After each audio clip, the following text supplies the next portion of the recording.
Hello, and welcome to the Netrunner Apac Online Continentals tournament.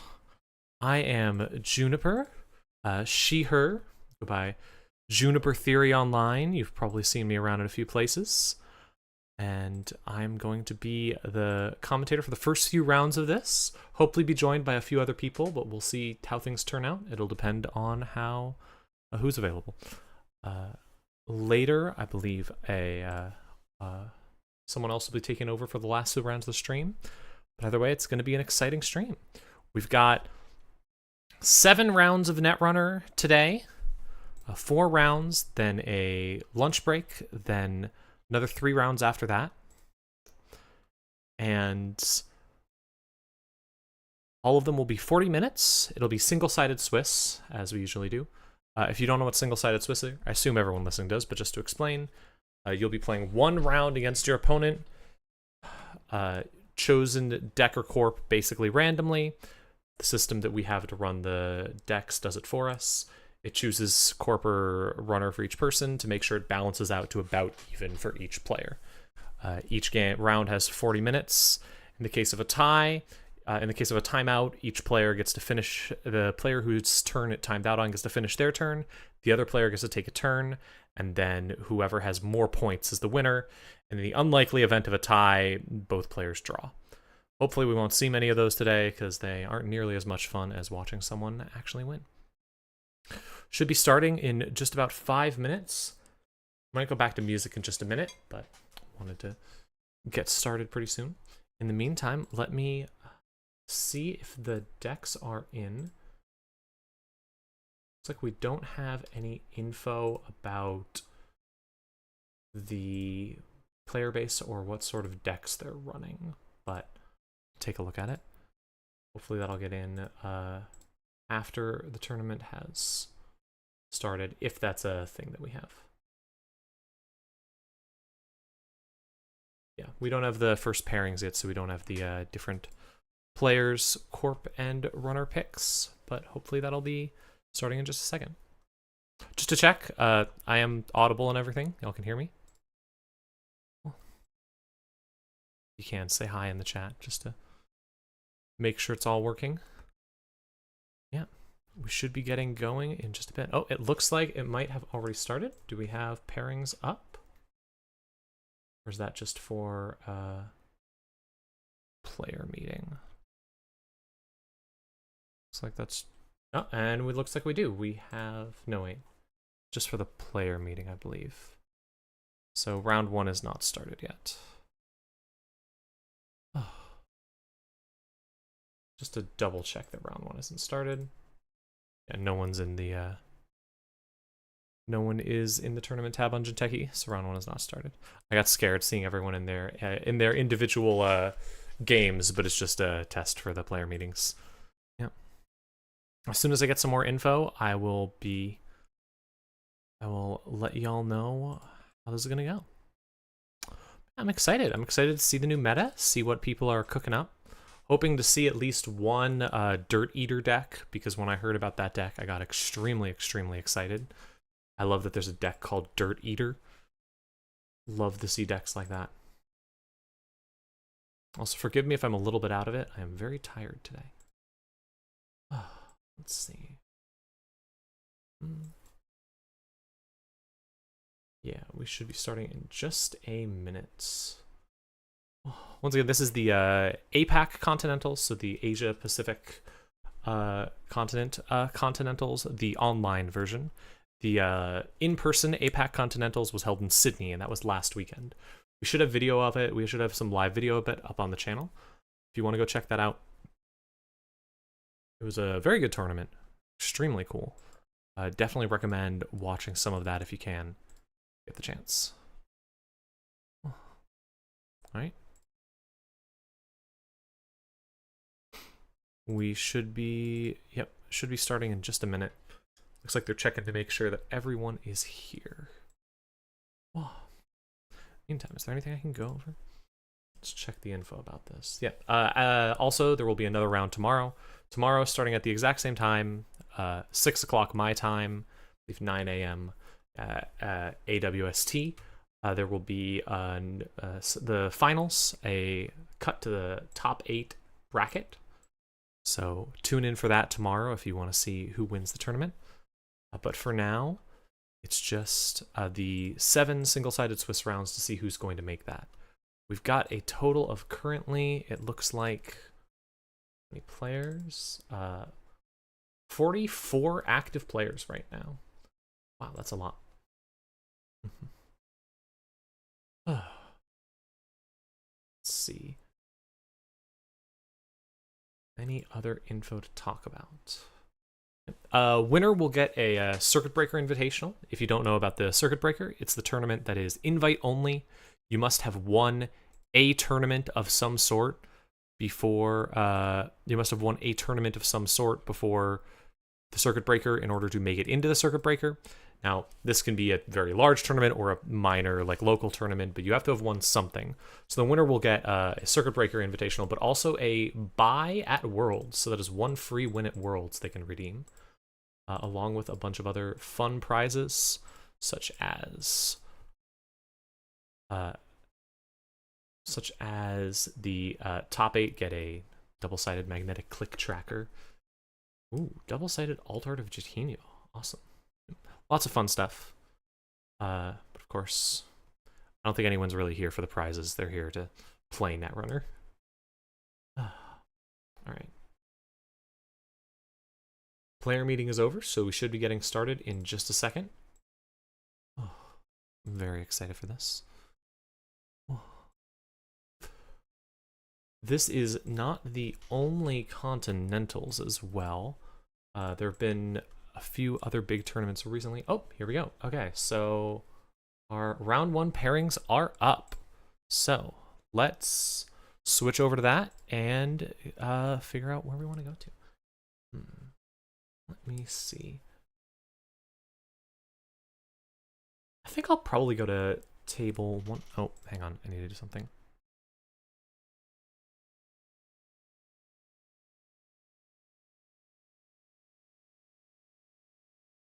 Shit, I forgot.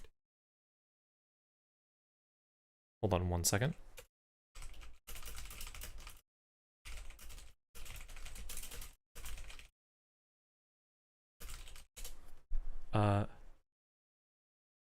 Let me make one quick announcement and then we'll get right into it.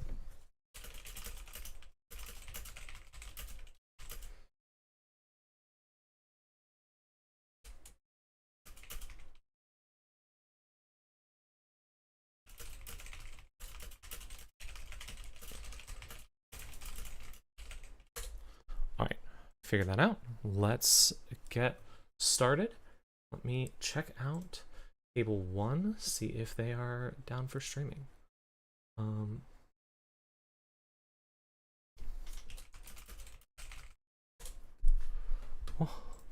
soon as we find a game. Ah, cool. Looks like we have a list. Cool.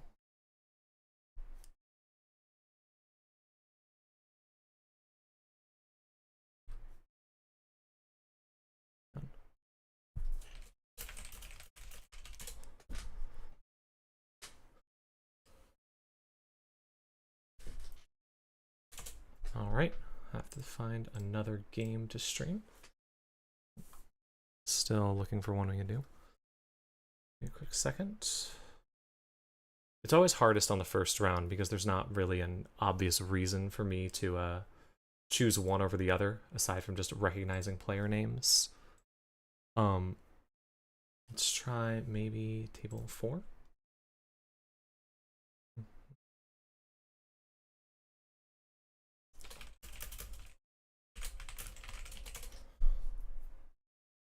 Check this one out. As a note, players are always allowed to request not to be streamed for literally any reason. And it looks like we've got a game. All right, let's get right into it. Switching over to the game. So this is going to be a, let's see, Sable versus Ob. Ooh. Oh, we've seen a lot of Criminal recently since the most recent ban, so I'm curious how this will go. I don't know what sort of criminal this is. Could be one of the more common recent ones. Could be something more wild and out there. And then Ob, I mean, Ob is always going to be good. I think Ob is going to be played for as long as Ob exists.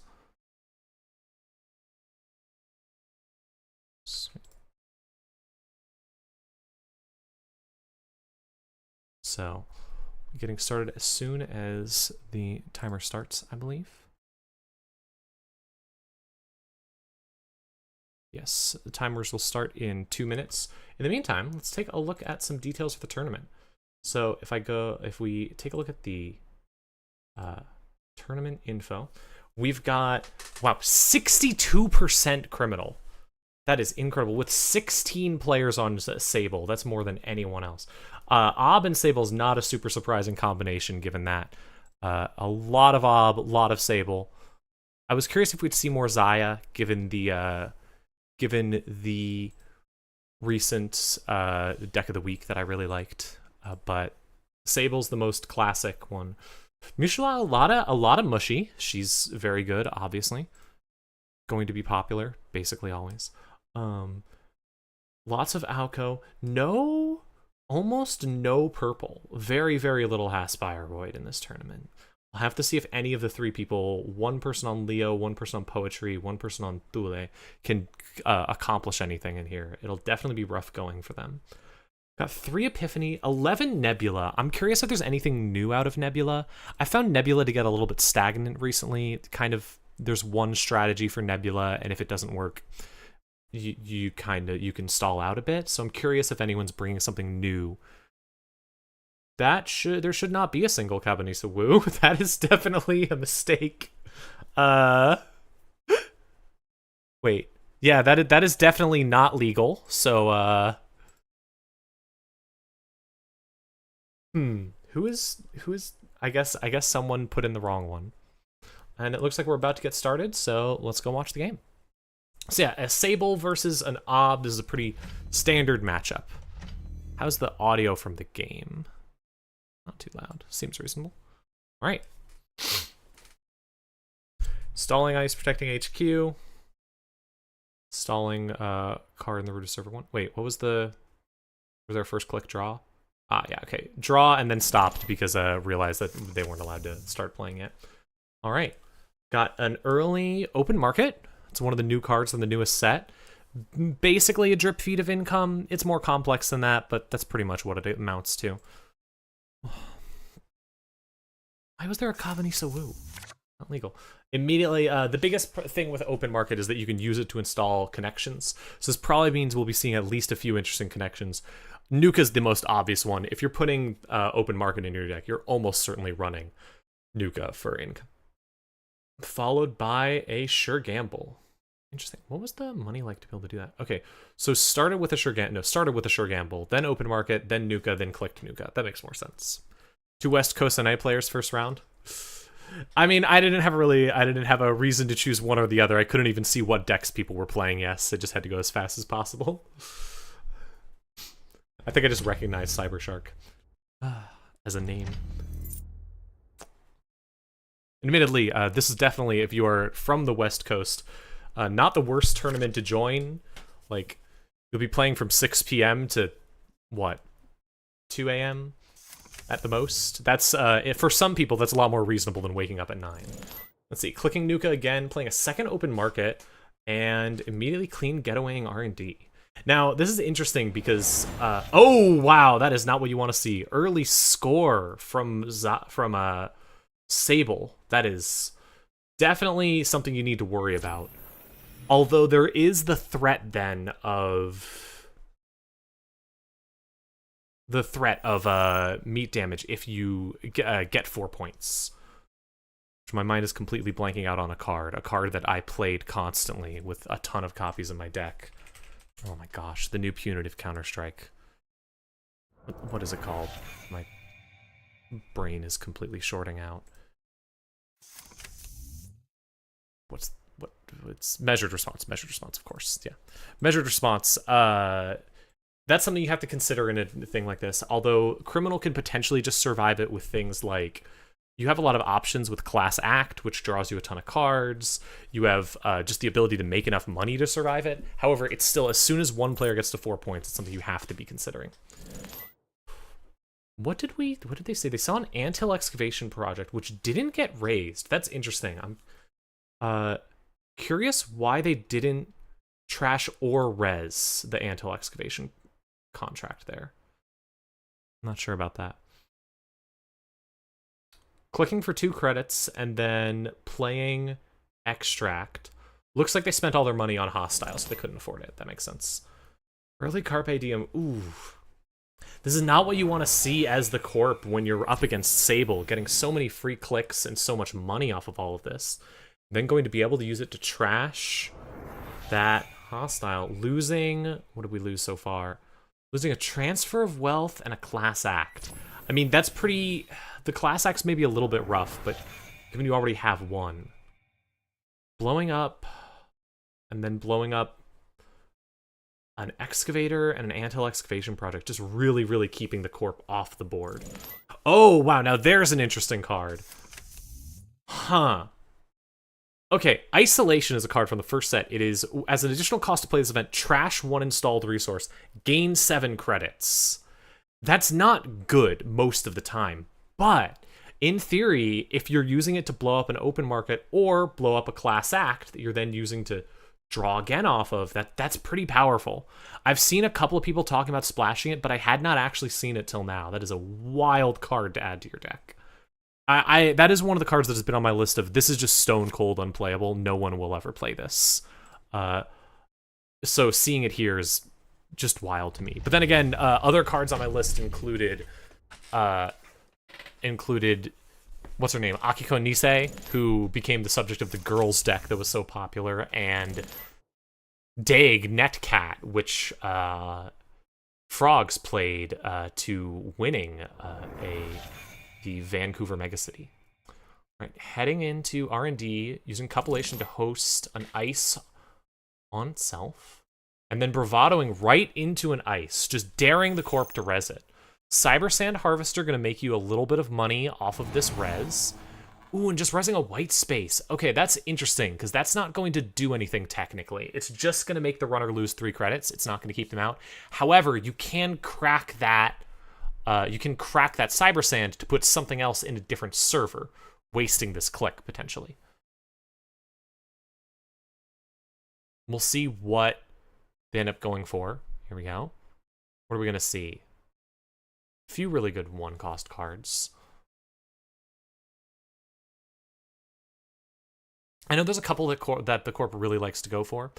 This is a thing that's the Cyber Sand's seen a lot more use since the recent change of the... Oh, and just putting a tithe on R&D. Interesting. I mean, once again, that's not really going to keep the runner out, but it could potentially prep for a measured response. How are you going to measure the response with 20 credits, though? Anyways, we've seen a lot more Cyber Sand Harvester because originally this was not a good card because of a rule called the No Change in Game State rule. No Change in Game State rule said that you couldn't do something if it didn't progress the game state, so to speak. So you couldn't trash Cyber Sand Harvester. Cyber Sand Harvester gets credits on it when you res pieces of ice. You couldn't trash it when there wasn't any credits on it because you wouldn't be taking any credits from it. You'd just be doing nothing. And there was a rule that said you can't do nothing like that. Recently that rule was overturned. Recently that rule's changed. Now you can do things even if they do quote unquote nothing. This was really, really good for Ob because there's a couple of cards that you can trash that do nothing, but with Ob's ability, where when you trash a card, you can search R&D for a card that is worth 1 less and immediately play that, it lets a lot of those cards now be actually useful. We're putting another card in the root of server 4, I guess probably hoping to just drain the runner's econ out. Saw a extract to trash that tie that just get some money off of it. Really looking for money. Wonder what the plan is here with all this money. Because, I mean, the runner is 20 credits. It's going to be hard to push back against that unless you get some big ice down. You have to start taxing, and there's nothing really taxing on the board right now. Oh, okay. There's an icebreaker. Not perhaps the best one ever, but it does work, especially right now when it's not a threat. Once we hit a 4th agenda, this is going to get much worse, but it's still playable. For now, it's quite a powerful breaker. Definitely can handle white space for 1 credit for basically forever. Oh, another bravado. Oh, this hurts. That's so much money. This is what you really want to be able to do as Sable. You just want to be able to make so much money. Seeing a wall-to-wall and trashing it. Oof. Ob here just not being able to get the pull that it needs. The power that it needs to start pushing ahead. Against a runner that just has endless money to trash everything.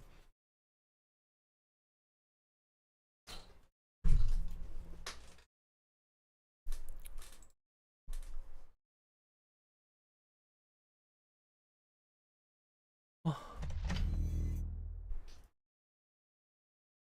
see. Making a new remote server. Still leaving R&D wide open. Putting something in there.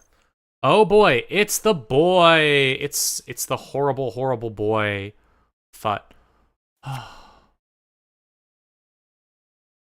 This is maybe the most hated card in Netrunner right now.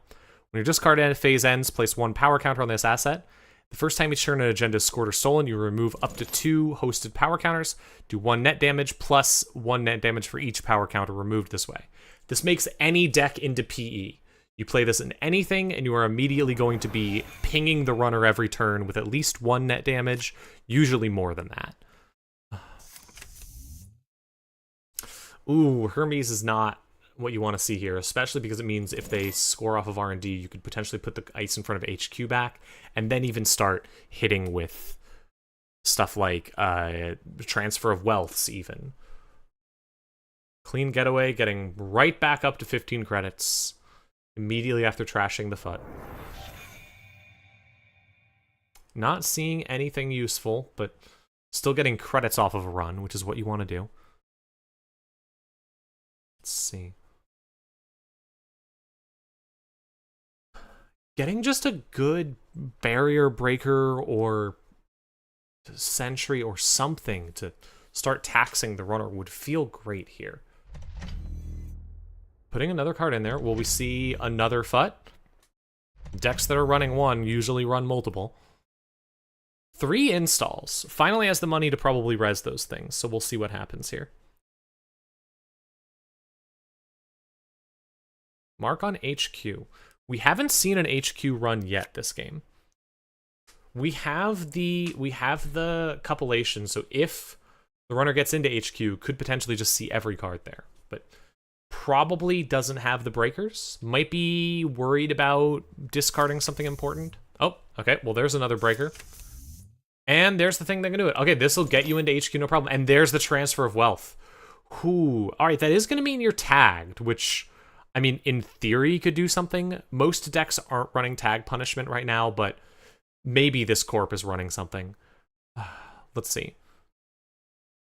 Approaches ice, protecting 0. So, Visarum, this is going to cost 3 to bypass, which is still a fair bit. That's still 3 credits every time you want to get in.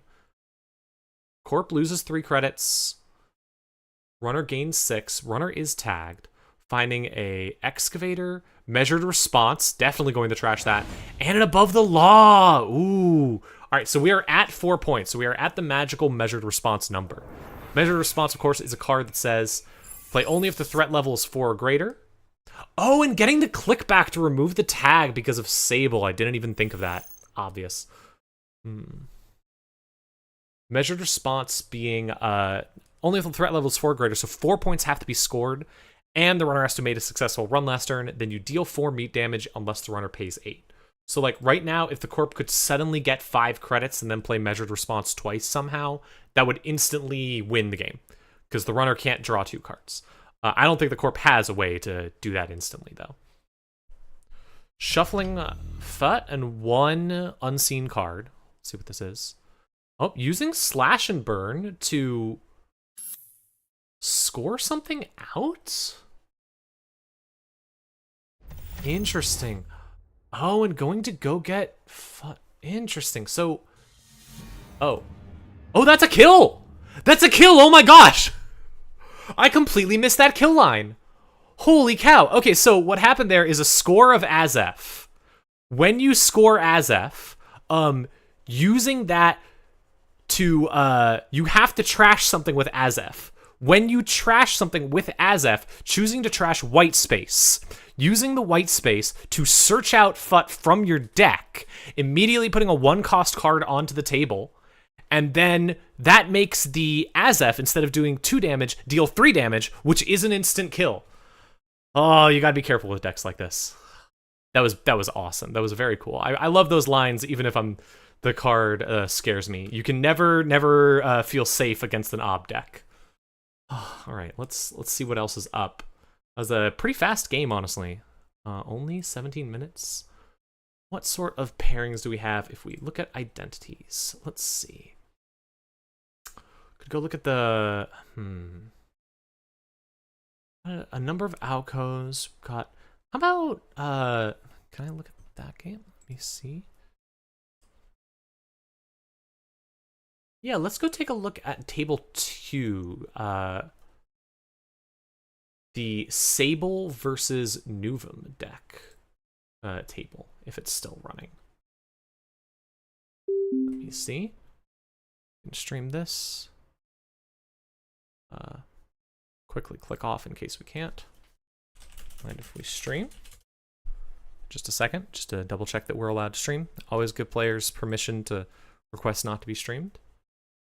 They'd like.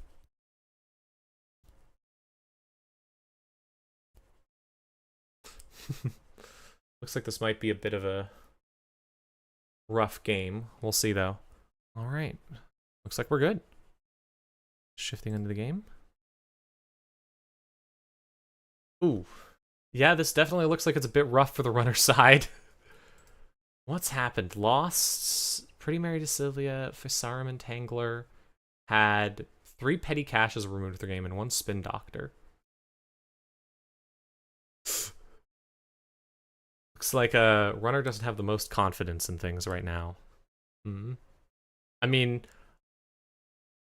I do love to see a Nuom succeeding as someone who mostly has played Nuom for the past few months. It is my favorite deck. I love playing Nuom so much. Let's see, Rezzed on the table, we have Treeline and Winchester. Both ice you don't really want to see. And Pivot in Archives, scary, along with a lot of very good operations. Above the Lost score, probably trashed. Yeah, probably trashed the Pretty, I'd guess, but could have also trashed the open market. Either way, rough. Runner looking for something, I presume, just to find something that can be done here. Another Saki on the board will make some money. Trashing a Meeting of Minds. Interesting. Wondering what sort of connections are being run. Definitely wish he hadn't done it. Is that Hector? I don't know people's real names. I'm sorry.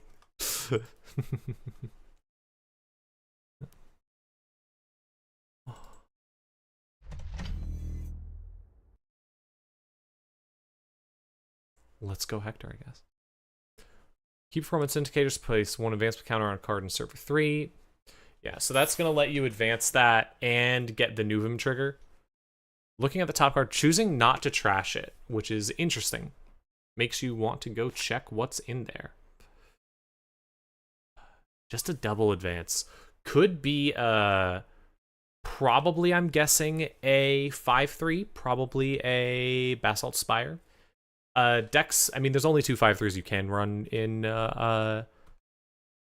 this deck right now. You're either running Basalt Spire or you're running SDS. Both are really, really good.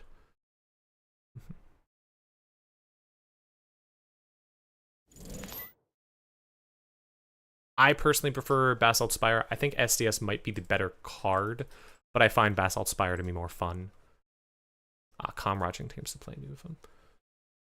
Just playing Mercury at in-person Continentals. Hell yeah. Well, good luck. Sorry that you're up against this hellish Nuom. Playing a Lilo, drawing some cards, looking for something probably to help get out of this jam. The issue is that as soon as you see the Basalt Spire, you don't have a ton of options left at that point, because once it's scored, you're in danger of measured responsing for the rest of the game. The Corp can so easily play 2 of them. Yeah. Looks like we might see the runner just get stonewalled out by this ice. If can't find anything. Oh, no, we're seeing an off the books, just a normal off the books, followed by install single advance. So this could be the winning card right here, potentially. That could just be another 3-2, but it could also be, if there's a Seamless in hand, that could score it out. Seamless letting you put 4 advanced encounters on in 1 turn. That would be my guess. A lot of the recent Nuoms are trying to play a number of Seamlesses. So I would not be surprised if that was what we see here.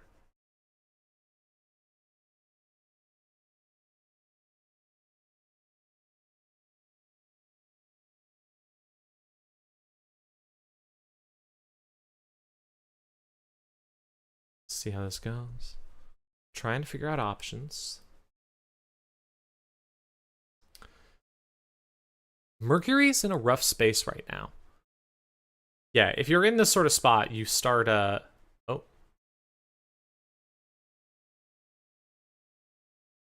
Fun.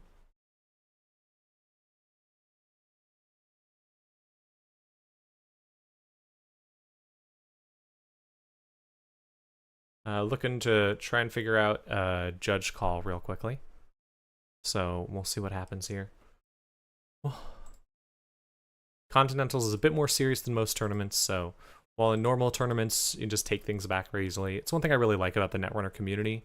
It's very casual, very nice, not something that you usually have to worry about. In Continentals, you have to be a little more serious and take things a bit more serious. You can't just hit undo click and immediately undo things.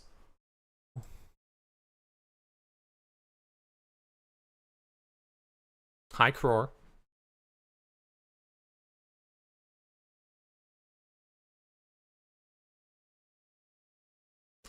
I believe you should just be able to still undo here just to prevent it, since nothing has been revealed.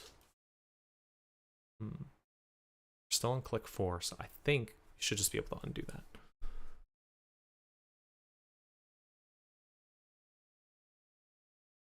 Cool. Undo click is still fine. That is what I thought. Okay.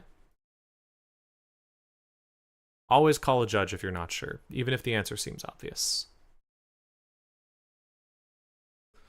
I assume wanted to make sure that the card didn't like do something weird or something bad didn't happen if they said undo click.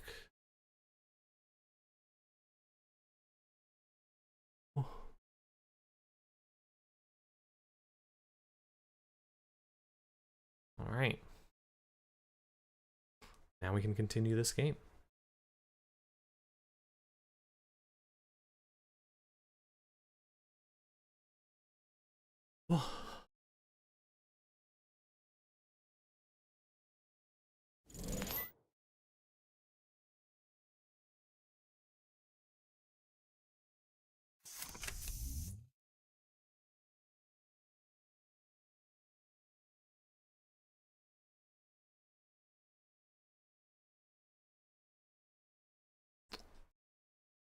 See where this goes. All right, looking to make a run on R&D, one big run. Knowing there's a window of opportunity here, I assume we'll just see another res of that window of opportunity. Unless, yeah, or just another res of tree line. Yeah. Don't have anything you can do about that, but did maybe cost the corp some credits. You cost the corp a little bit at least.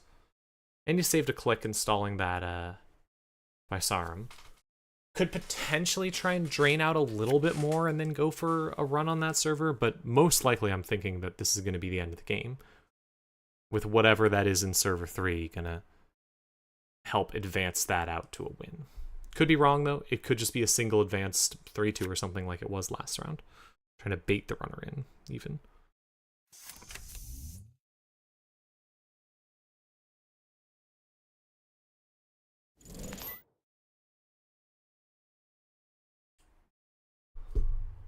Right. Advancing. Yeah, there we go. There's the seamless, and that's the win. That's the thing. If you get it out, if you can get a wall up, you can advance really, really fast, especially against Mercury, who usually has a lot of tricks. It's one of the downsides when you're playing Mercury. You really want to be seeing like an ob or something where you can run a lot and not have to worry about all of this. A bit of a rough matchup there for a Mercury. Hopefully the rest of the day goes a bit better. All right, let's see what else we could do. Probably getting closer to round. Refresh this to see who's finished. Most tables have reported. Could go take a look at Sokka's game potentially. Or just saw Nuom. Maybe. Yeah, probably Sokka's if it's still going. Let's see how much time there is left in the round.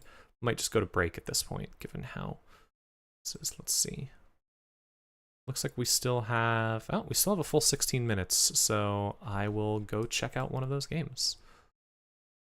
Let's go take a look, see if we can stream. Yeah, Nebula versus Baz seems the most interesting to me out of these. Go see if we can take a look at that. Let me switch off real quick just to double check that we can stream.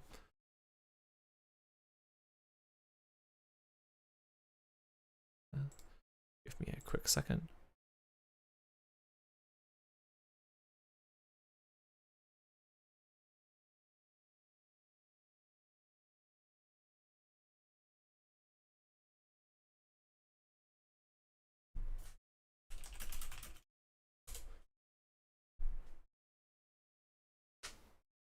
So I'm going to check if they're all right streaming. And it looks like we're good. Okay. So this is Sokka versus Matusazak. We're seeing Baz with a lot of cards installed, exactly as you want to see as Baz, versus Nebula. Nebula's both players scored out. So there is a false lead scored out, which seems to imply some sort of kill deck here, or potentially a fast advance or something, but I'm guessing some sort of kill deck. Runner has scored a... Oh, wow. Okay. Eating net damage here for an alarm clock. Huh.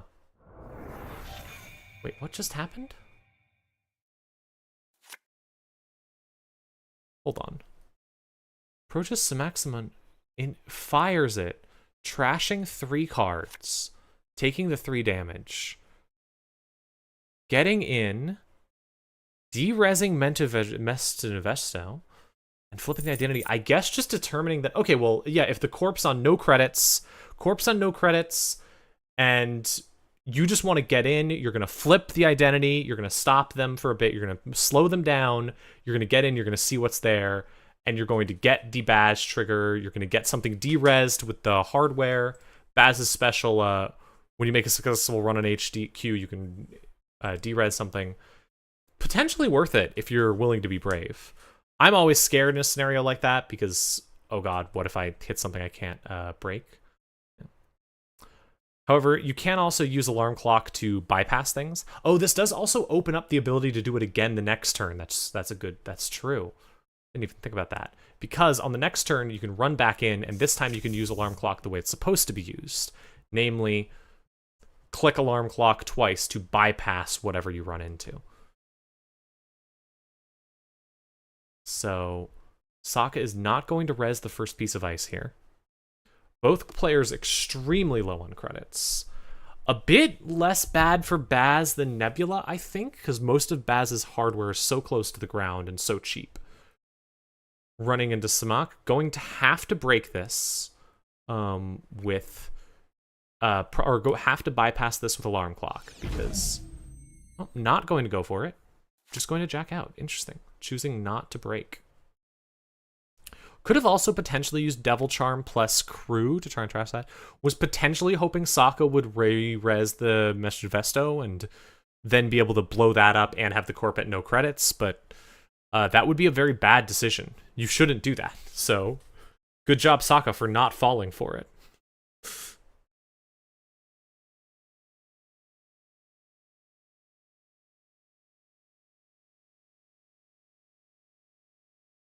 Oh.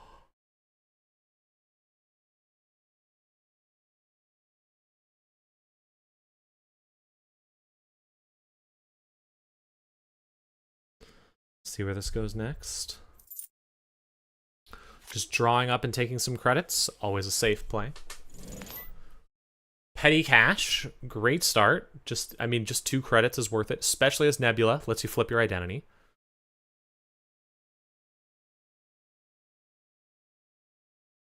Now, important thing is that Sokka can always trigger this false lead to make the runner lose 2 clicks, which means Sokka can force the runner to end on 2 tags if Sokka can play the hard-hitting news replacement. I don't remember what it's called. Oppo Research, I believe, is the name of it. Double checking. Yeah, Oppo Research. Oppo Research at this point is online because there are 4. We are at 4 threat, so that will give the runner. It will cost 7, but it gives the runner 4 tags, and that can force the runner to end their turn with 2 tags, which can set up for a double end of the line, which kills just about anything. However, end of the line is already end of the line is 3 credits, so that's 6 credits for both end of the line, 2 credits for Oppo Research, and another 5 credits to actually fire the Oppo Research. So you need all 3 of the correct cards in hands, and you need 13 credits. Important number to note, though, that Sokka is obviously going to be thinking about at this point. Assuming that this is a end of the line deck, it might not be. Well, we did see an end of the line, so it is almost certain. We saw an end of the line. Never mind. Oppo's third 3. Okay, well, either way, it's online. Whether it's either way, it's something that you don't have to worry about here because you can do it. The bigger problem is the money, because even though Sokka could currently spend 7 credits to instantly set the runner all the way back, it's not going to do anything because you don't have the credits to actually make it happen. All right, we're seeing another run on HQ. Now, this is interesting because if Sokka reses the Meshed Vesto, Sokka can take 3 credits out and put the runner at 0 credits. However, it will also very quickly get destroyed. Oh, you're right, there is no free lunch on board. No free lunch lets you remove a tag, so that means that the 2 tag strategy won't work. Now, it does mean that at 2 tags in one end of the line, if the runner's below 4 cards, you could potentially do it, but that really hurts. It can also be gotten rid of by just potentially blowing it up when tagged. Sokka choosing to res the Meshed Vesto, going to potentially, I believe actually, so the runner's thing will happen first, so Sokka won't get to remove the thing. However, if Matus wants to get in here, Matus will have to bypass the Meshed Vesto and then take the 3 net damage from Samaxamon, which would then let them de-res something again, which would be denying Sokka 5 credits. That's pretty good. But also, you lose 2 clicks, you lose 3 cards, and you lose the hardware you just installed, which is rough. And also, you can't really make a safe run on R&D because this Doom Scroll can just be re-resed. You know that can be re-resed. It only costs 3.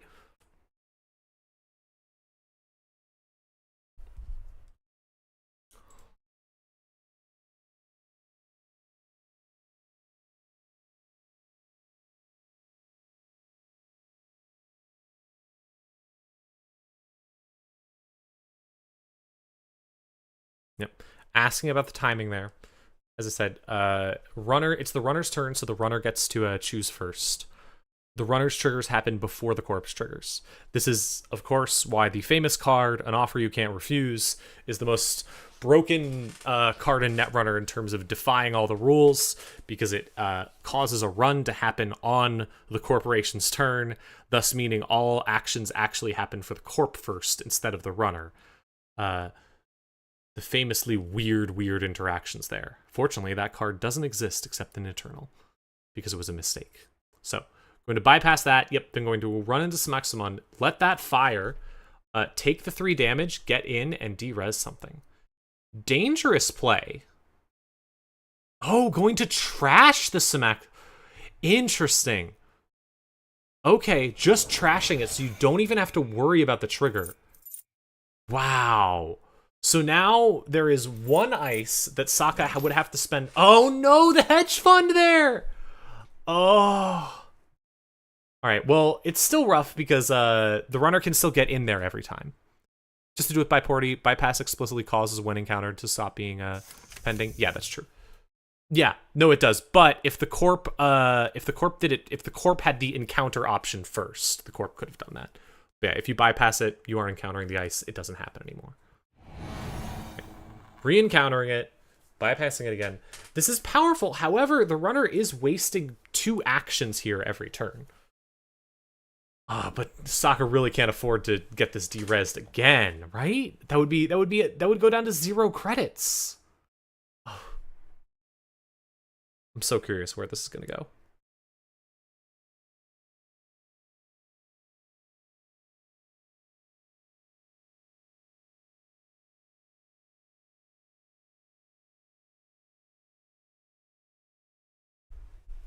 Getting into HQ. De-resing it with the bomb. 3rd mag electric in a row. Yeah, we've seen literally all 3 mags and a crew to just run that. That mess has cost Sokka 15. It's cost 20 potentially if it gets rezzed again here. And then a clean getaway to get back up to 6 credits. Oh, that's a swing right there. That's rough. And there's a Regolith to immediately get back up. Oh. The econ in this is wild, just swinging back and forth every single turn. Every single turn, it seems like Baz has Nebula on the ropes, and then every single turn pulls some wild amount of money out of somewhere. Sokka is behind on money, on points here, so if the timer goes up, Sokka will be in trouble, so needs to find a way to score here.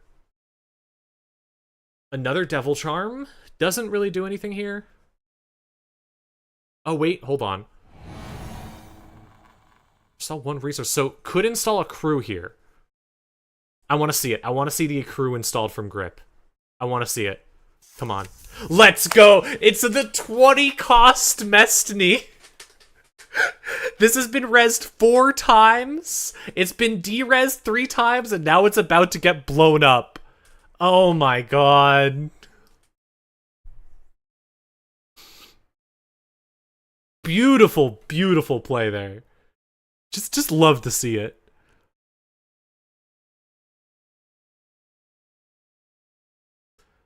Do get to deny the runner 3 credits because you do have to encounter it to activate the things. Using the no free lunch to gain 3 credits is interesting because you have to use that to pay for it. Accessing Behold, giving the runner 2 tags. Oh my goodness. Okay, okay. Now. Wow. If Sokka can't pay for 2 end of the lines here. Oh my gosh. You had to pop the no free lunch to blow it up, but that means you don't have the no free lunch to get rid of tags. Now you can click twice for credits and then just spend all those credits removing tags. What Sokka would love to do here is just click twice with the no, but that's not enough for Regolith.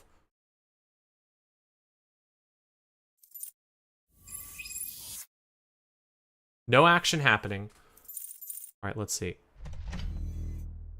Just gaining 6 credits, putting an ice down. Trying to play for time, I'm guessing. We're near the end of the game here. Another Mischievous. How many times will we see this same ice? And a boomerang! Oh my god. Every single time Baz pulls something out of his back pocket. Very funny that Boomerang is a good card in the Criminal from Australia's deck. Wow. Oh, and that's game. That's a 5/3. Oh my gosh. That was beautiful to watch. Horrifying, but beautiful. Just this over and over and over and over again, finding the tool to get in, even as Sokka managed to every single turn be like, you got in, but I'm going to set right back up to take you out. Incredible. All right, well, that's round 1. I'll give it about, I believe we have about 2 minutes left in time. Yeah, we have 2 minutes left, so I'm going to shift over to a quick timer. Go get yourself a drink of water, go get a quick break, and then we'll be back in just a second with more Netrunner. And I will also be talking about what's going on, how things are looking, what sort of decks we have in the tournament, all that info, all that wonderful info. Hope you've had a good time so far. That work? Hold on. Damn it.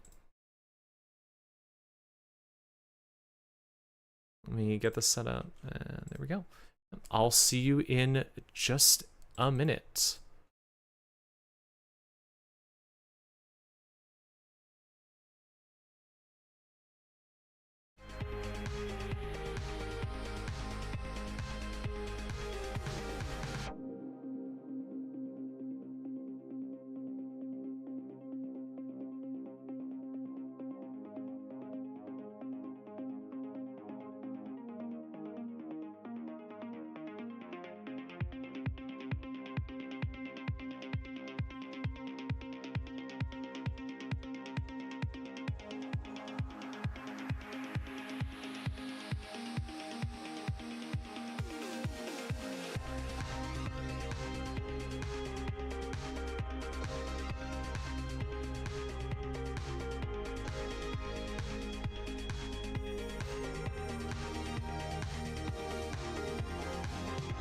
One quick note, going to be a little bit longer. Forgot about the Oracle extension. So potentially could have a little bit longer. Going to add a little bit to the timer just because of that. Just stay hooked to your seats because don't know exactly how long it'll be before next round starts.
Alrighty, folks. Gonna get back into it in just a second. We've got a little bit of time before the next round, so I'm gonna take a look at some of the standings and such. Just look at the makeup of the tournament for now. We've got, as I said, there's one poetry, one Zwicky, one Built to Last. Surprised we didn't see more Built to Last. Built to Last is a moderately popular identity still. I feel like it's always a solid choice in a tournament. Surprised we're only seeing one of them. I guess Nuvum's just that popular. 5 Nuvum, 7 Ob, 11 Nebula, 3 Epiphany. Epiphany's interesting. I went to Cascadia last weekend. That was the tournament I was at, and then Epiphany performed shockingly well there, came in second. White Blade's Epiphany. It was fascinating deck.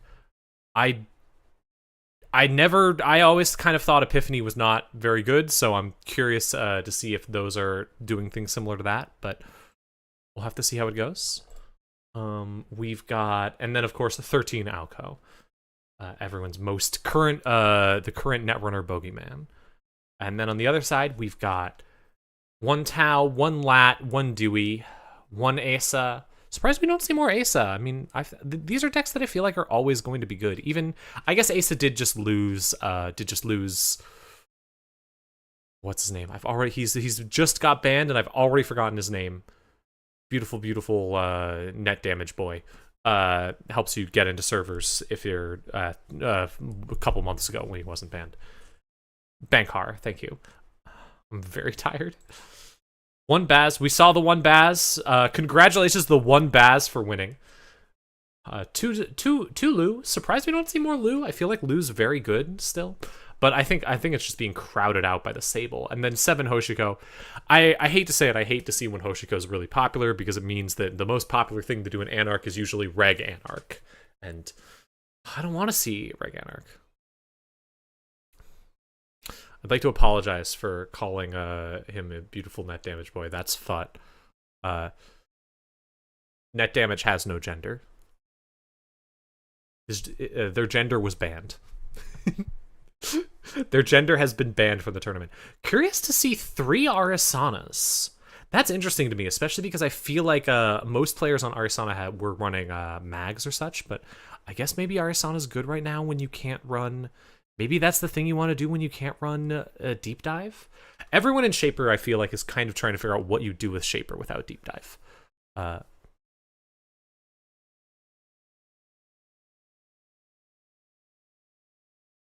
And then 2 Mercuries, 7 Mushis.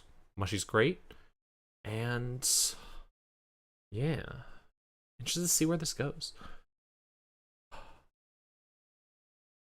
We've got a solid combination. Like it's interesting that the Jinteki, the Wayland, and the NBN are in almost equal amounts, all almost 30% of the field, and then HP is just getting all the other little bits in the corner. Meanwhile, on this side, it's all criminal. And what's more interesting is it's all Mushy and Sable, and that's it. Nothing else. All right, let's see where we're going next. I'll go try and find a game for us. At the pairings, maybe we can find something interesting.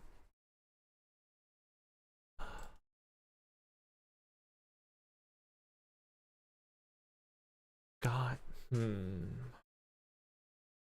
we should take a look at an Alco this round, just to get it out of the way. I want to watch Alco though. I hate watching Alco.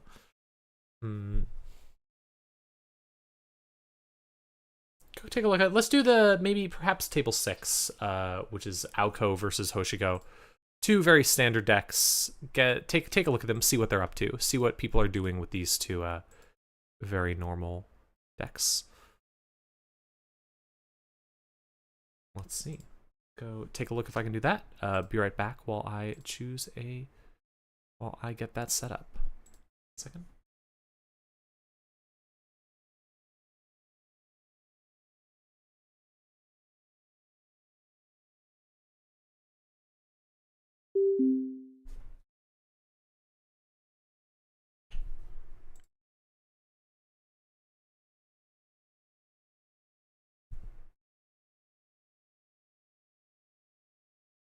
All right, we are good to stream. Let's take a look.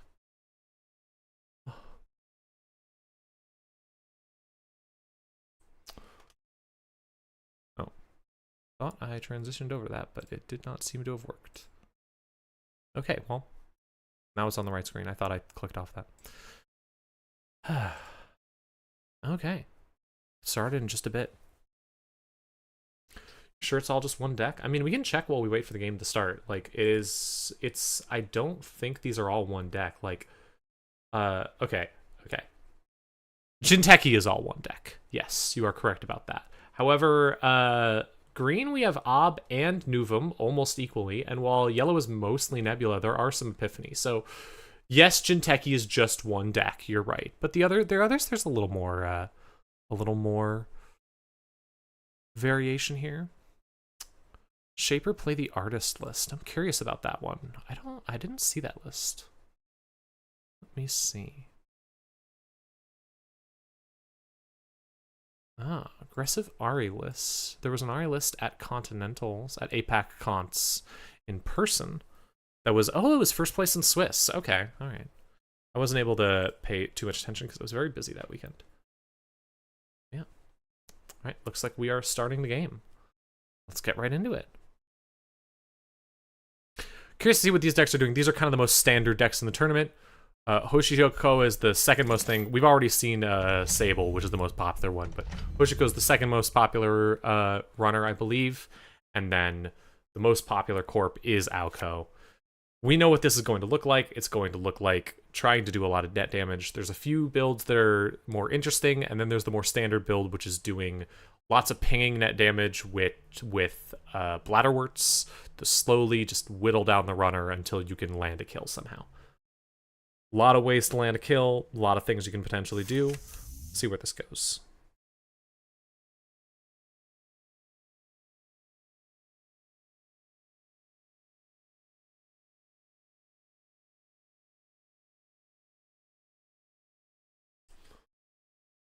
It's on Gourmand. Early play there.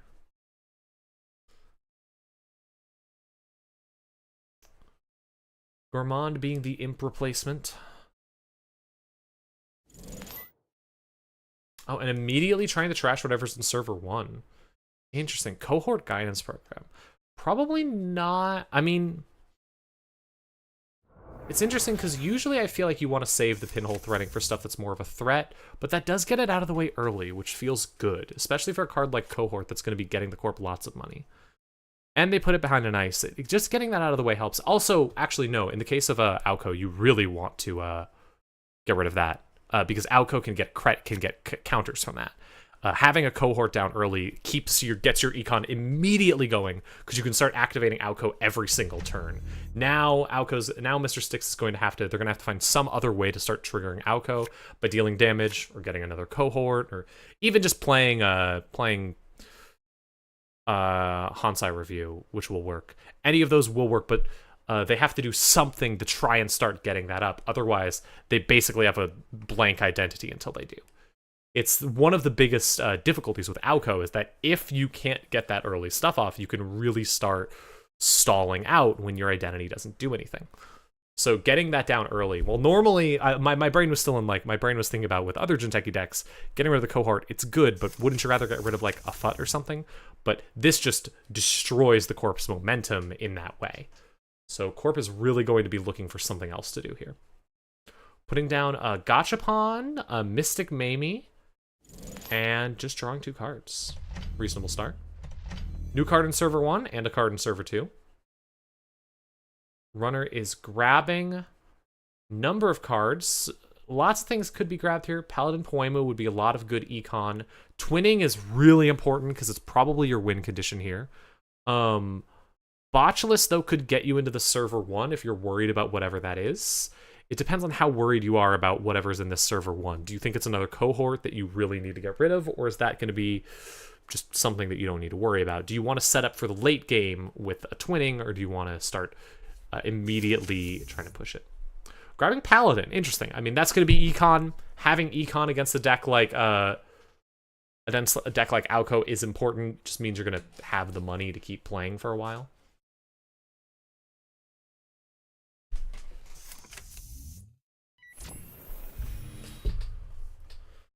Running on Servitude gets the Solidarity badge down. Ooh, a Moon Pool. Interesting. I love Moon Pool. Moon Pool is one of my favorite cards in Netrunner. So getting rid of that with the Gourmand, immediately trashing it. Going to draw you a card, put a counter on Solidarity badge. And there's another Fermenter to make some money. Immediately advancing out a Project Yagi Uda. Oh, interesting. Huh. So that's kind of just a naked 3-2. Like, this doesn't do anything because there weren't any agenda counters on it. Curious to see that go down so quickly. Could potentially indicate a bad flooded hand if the Corp is scoring out stuff like this just as fast as possible. But could also indicate just the Corp is trying to push out some agendas so that you can say later, okay, hey, I have 6 points. I'm threatening a win. You have to run on me, and I'm going to punish you for doing so. We'll see. Putting that at Keiko. There's your income right there. Two cards that make money off of Keiko, and this. Now really wants to see that twinning, so you can start making money off of that. Petty cash to gain 5. Corp has a lot of money. They've really got lots of money there. But the runner does not have any icebreakers yet. Nothing that you can use to get in. Still, R&D is open. Not necessarily something you have to worry about.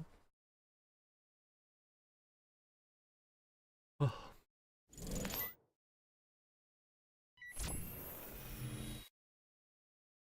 Let's see. Playing Sure Gamble and then just making a run on server 1 with no icebreakers, no prep at all. Going to take 3 damage here, most likely. That is rough. Oh, but hitting the Steel Skin Scarring, that's nice. Solid save there. Gonna help a lot. Lets you be more safe. Trashing the Cohort Guidance Program. Once again, really good to keep those counters. Although at this point, with 3 counters on the identity, it's not a huge deal anymore.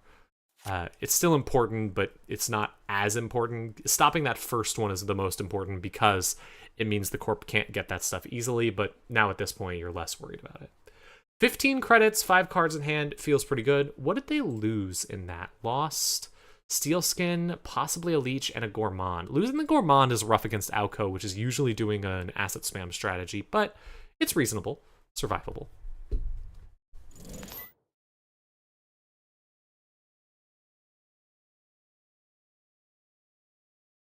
Let's see. Another petty cash. Or playing the petty cash from Archives.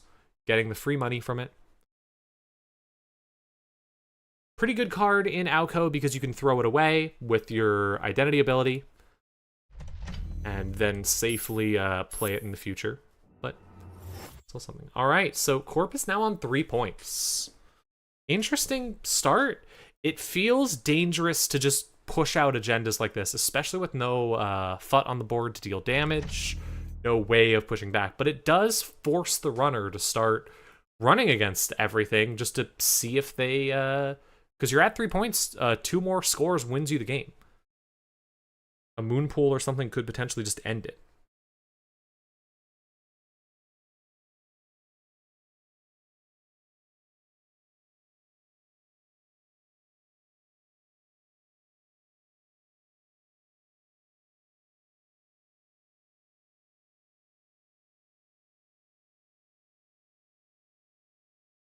We will see where this goes, though.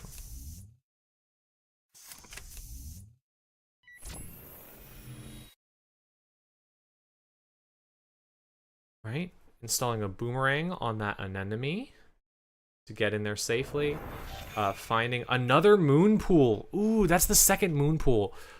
Looks like the Corp might have just been trying to fast advance out some agendas with those Moon Pools. Ooh. And instead, you're just giving the runner more tempo here with all those Gourmands getting more cards, with all the Solidarity badges drawing cards. Rough thing.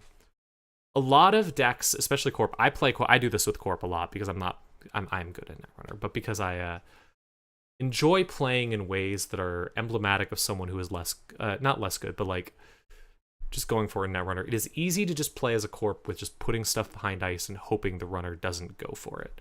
The runner can't find the tools. And I find that that's a very dangerous way to play, but it does work a lot of the time. It's fun. It's my favorite way to play.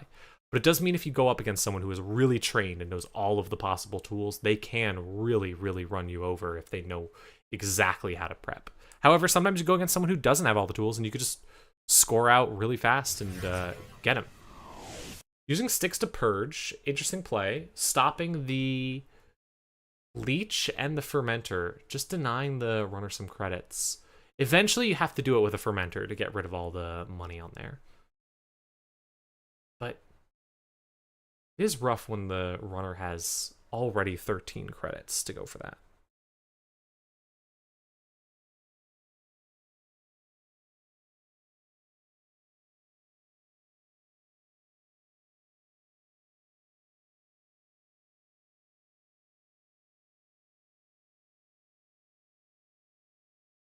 Let's see. All the little actions, all the little clicks coming in. All the drip feed of credits coming in. This is the second round today. We're going to have 7 rounds total, and after the 4th round, there will be a break and also probably a switching off of who's hosting, but we'll see.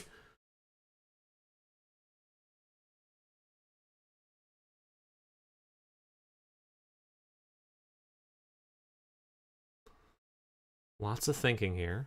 Oh, there's the twinning. Okay, so this is where things get interesting, because the runner can now really start seeing a lot of cards from wherever Ruben wants to. He can start seeing a lot. Steel skin scarring to put 1 on twinning, getting you a lot of cards, but also getting rid of a steel skin that could have been important for not dying. However, we haven't seen the Alco really put up a huge threat. Losing that early cohort really hurt. Fermenter, and then a Hannah getting all the tools down and ending turn by trashing a Paladin.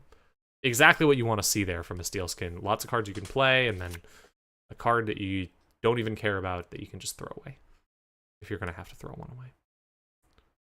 Corp, first action, drawing a card. Might be looking for answers here, trying to figure out what exactly to do.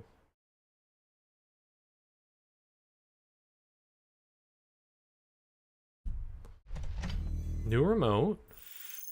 Spin Doctor to draw even more cards. Whew. Possibly, yeah, I feel like the Corp's probably struggling to figure out what exactly the options are here when if so many what exactly the options are here when you've had all of your tricks and all of your plans just blown up by gourmands and tools and just taking the damage. Putting another card behind that anemone. The anemone isn't that scary. It's only 1 net damage. But obviously you'd rather take no net damage against Corp. Especially Alco, but still. Not the worst thing ever.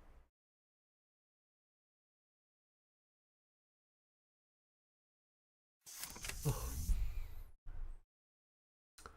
Boomerang on the enemy again. Getting right back in with Hannah. Can't even be an unsuccessful run. Guaranteed in. Accessing the Hollow Man. Okay, so this looks like a heavy fast advance Alco deck. Ooh, and all of those tools that it really, really wanted to see. Mr. Six, all the stuff they were looking for, probably not able to find them because they can't activate their triggers because they aren't able to deal damage or get those cohorts on the board. Rough to see. Twinning now at 2. Could go check for 3 cards from R&D if wanted. Also could check archives, force the Spin Doctor trigger in case there's an agenda in there. Might be a little bit worried about the Fujiko, but we'll see. Interesting playing this on the Spin Doctor, which will probably get blown up, I'd imagine. Yeah, which means that when the run ends. Oh, okay, when the run ends. So, yeah, no, that is actually smart because the run ending means this triggers doesn't have to be successful. You still get to do the thing. Cool. Right. Runner's still holding strong. Can the Corp do something here?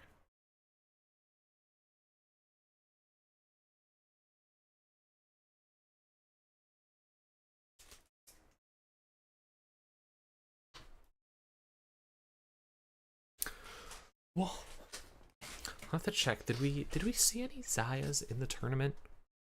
And if so, can I go look at them and see if they're playing the Dirt Eater deck? Because I love that.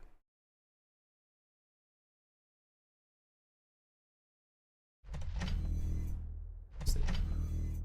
New server, new card.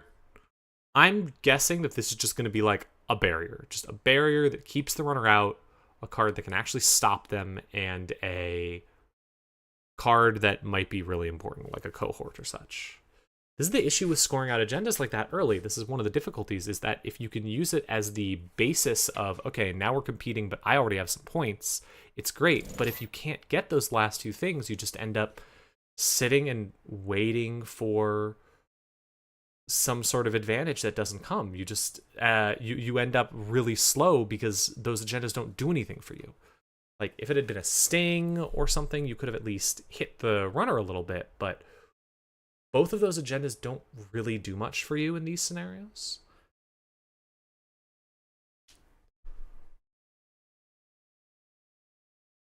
We'll see. I guess the no, because hybrid release requires face down cards, and you don't have face down cards.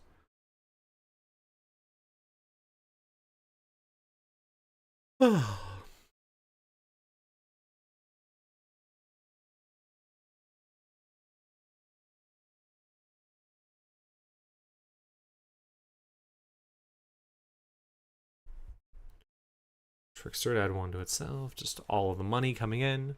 So ahead on money here. Really going to help a lot.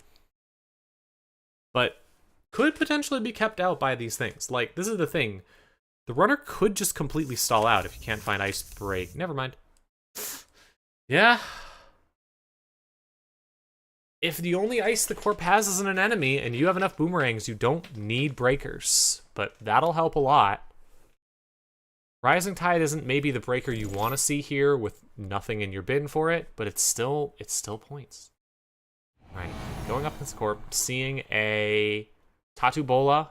Yep, like I said, just putting an ice out there, a barrier, just to keep the runner out for once.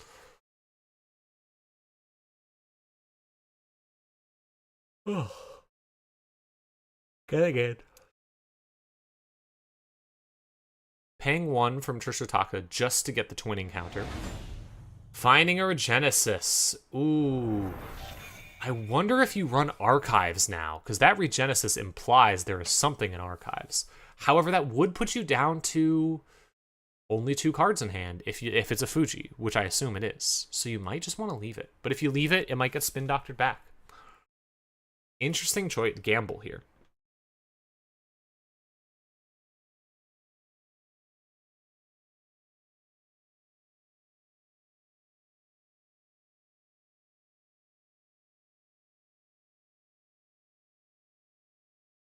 We'll see where this goes next.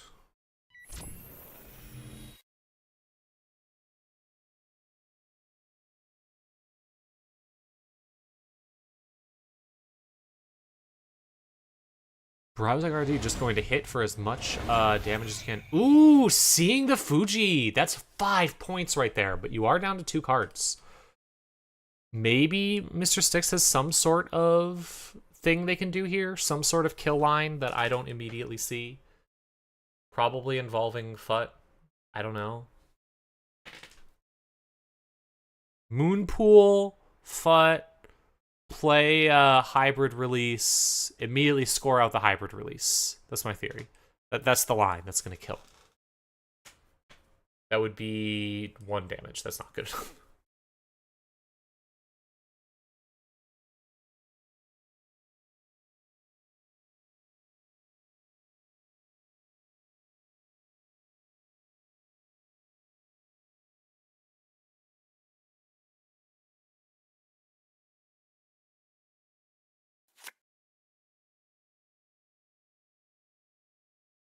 Drawing a card, looking for answers.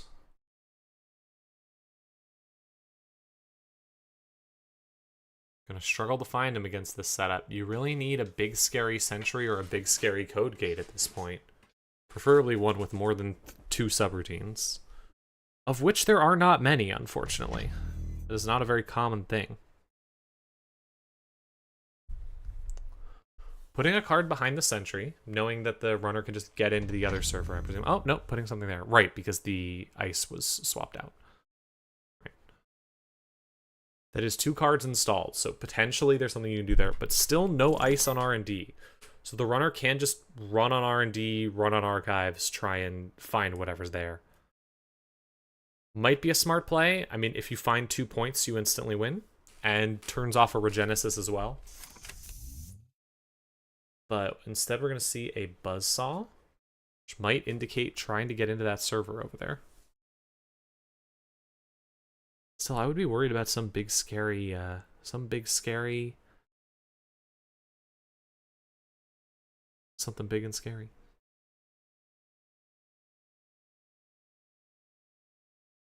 Some big scary, something big and scary. I'm not tired at all.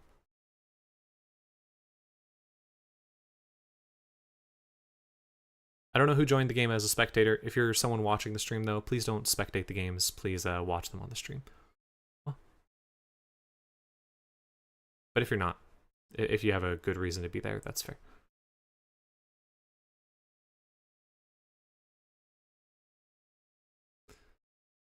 Clearing archive is important versus Alco, yes. And you have the opportunity to do so right now. Considering options. Yeah, 4 points could win the game right now. Let's see. Are we going to see a Fuji? There's the Spin Doctor. Yep. I wonder if there's a Regenesis in server 1. Saw that. Could now hit R&D if wanted, just to try and win the game there. But also, it's only 1 damage to get into server 1, so that could be worth it, potentially. I don't know, there's a lot of possible lines here. Clicking for credits, just taking the credits. Making sure the Regenesis can't happen, smart play. Playing it safe. Not what I like to see, not because it's a bad play. I think it's the smartest play, I think it's absolutely the smartest play here. I just like it when people make bad choices in Netrunner. I like it when people go for it and then get completely blown out, because that's how I am. That's what I like to do. Don't take Netrunner advice from me. Plus I was there to clear Paladin. Ah, okay, that makes sense. Just a big card that takes all your counters off Paladin so you can keep building up twinning counters. Oh.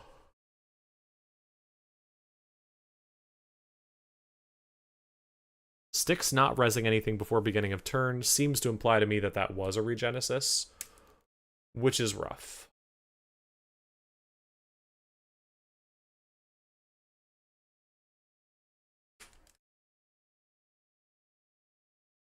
When you don't have a solid set of options, you can always try and bluff and just push for it, but Rune Pierce has played fantastically around all those possible bluffs and stayed very true to knowing all of his outs and just going for those.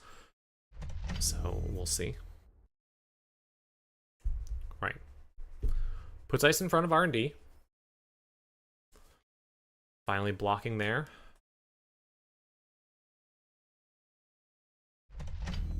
Another ice in front of R&D. And putting a card in server 4. Oh. And there's the final foot. So this means that a sting would now be 3 damage, which could mean something potentially. Unfortunately, at 5 points, it means that anything the runner does, if they score anything, yeah, they take 2 damage, but then after that, they're completely safe. Because this triggers after it is scored or stolen.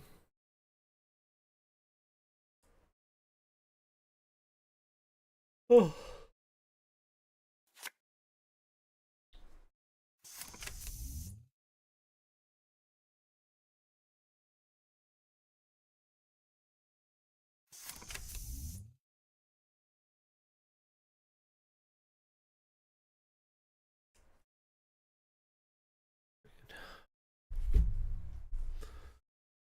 Whoa.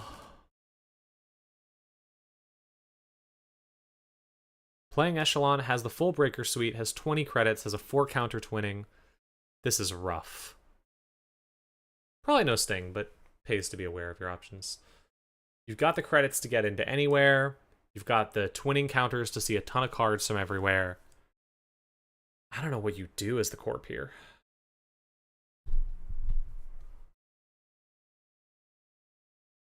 Playing it very safe.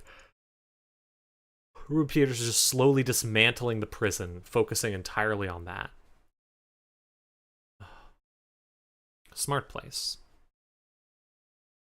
Knowing that if the Corp starts rezzing things, you can potentially just dodge them. All right, so that's going to be 6 credits is rough for... That's odd. Oh, because Threat 4 is active. It has more strength. Getting rid of the FUT. Then clean getaway on... Which server do you think? Do you think we'll see this go for a server that isn't just archives? Yep, HQ. I was curious about that. Only 7 credits to spend, while another Boto would be rough. Oh, just getting in. Tatu Bolo, Hansaru, hybrid release, that's another point. That's 6 points right there. So that means all of your net damage options are basically shot. Oof. This is rough. Clicking for a credit. I think next turn you just start hitting R&D, regardless of what's in there.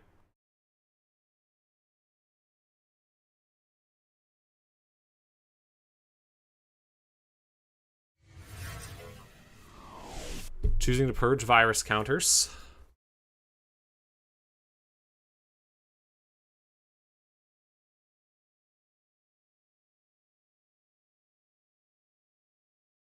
By 5 rule from Andre at turn 10, there should be at least 1 agenda in HQ.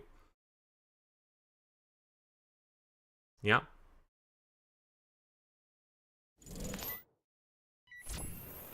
And there's the R&D attack. I feel like hitting R&D is definitely... Hitting R&D instead of HQ makes sense to my brain, but that's just my brain assuming things have to be a certain way. 18 credits versus 7. This is a pretty safe attack. Especially because if there are a bunch of things in HQ, the runner is not going to res those. Might also be worth it to check server 1 at this point. Because, like... Oh, and there's the game. Never mind. GG!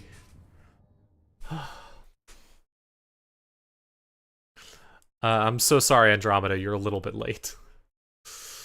But it was a good game. Styx definitely tried to play to their outs. Good to watch. Fun game. How much time do we have left in the round? Whoa. I have 13 minutes left in the round. Let me see how many games are left. Pairings. Let's go look. Page. Still a fair number of games left. I might check. Stream that one.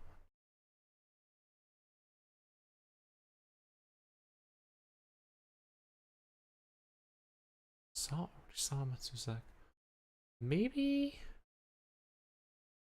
Oh, I'm so terrible at choosing these.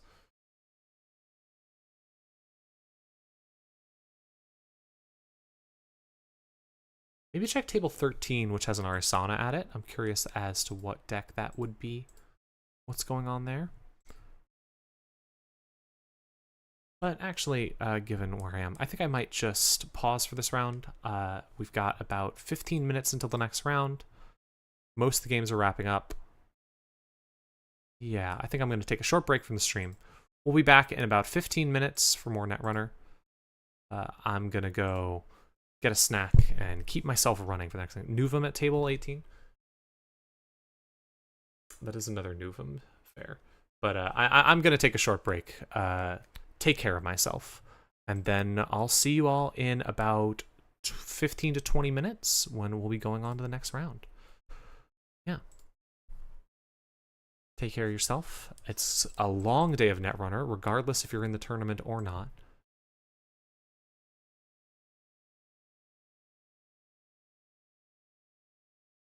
have a good time.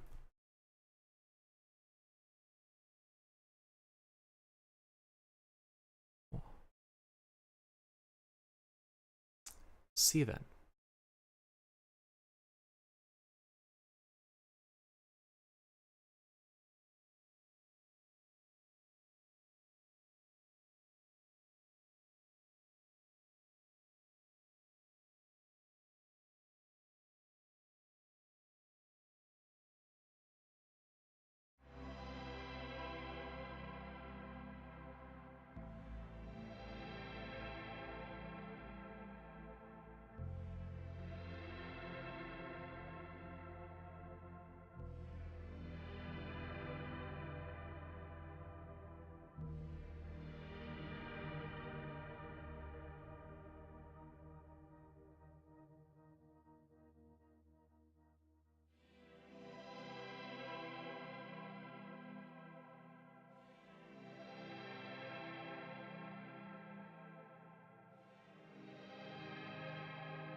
Hello, apologize for the slightly delayed start. I accidentally spilled an entire bag of cookie crumbs onto my bed and had to quickly go start the laundry.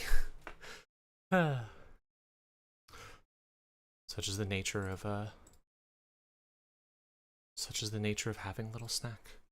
Let's see what we got. Next round should be up. Hopefully we're back now.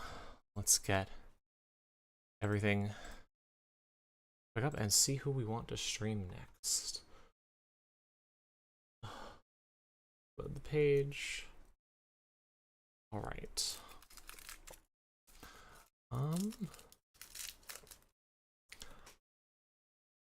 Leave.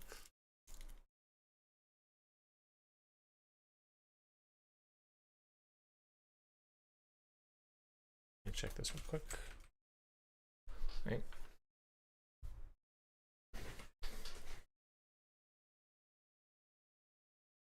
How about potentially checking? Is there anything people would specifically like to watch? Or else I will probably go check out perhaps Table 3 with the Arasana, because I'm curious about it. Table 4 has a Mushy, who we haven't seen yet today. Also try and go see, there's the, we already saw seen some of them, but the Bang on there. Let's see. Yeah, I'll probably try and check in on Table 3, unless there's something people specifically want to see. Yeah. Second to switch over to that. Oh, and also update the round text. Say 3. Let me check in.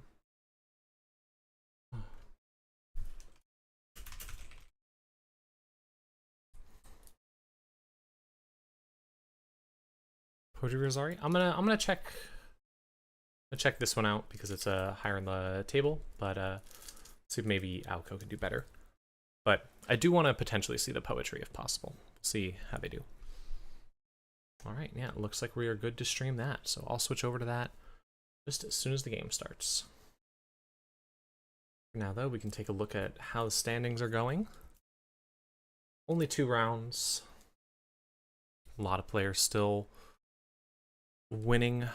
A lot of players still undefeated, obviously. Not a big surprise.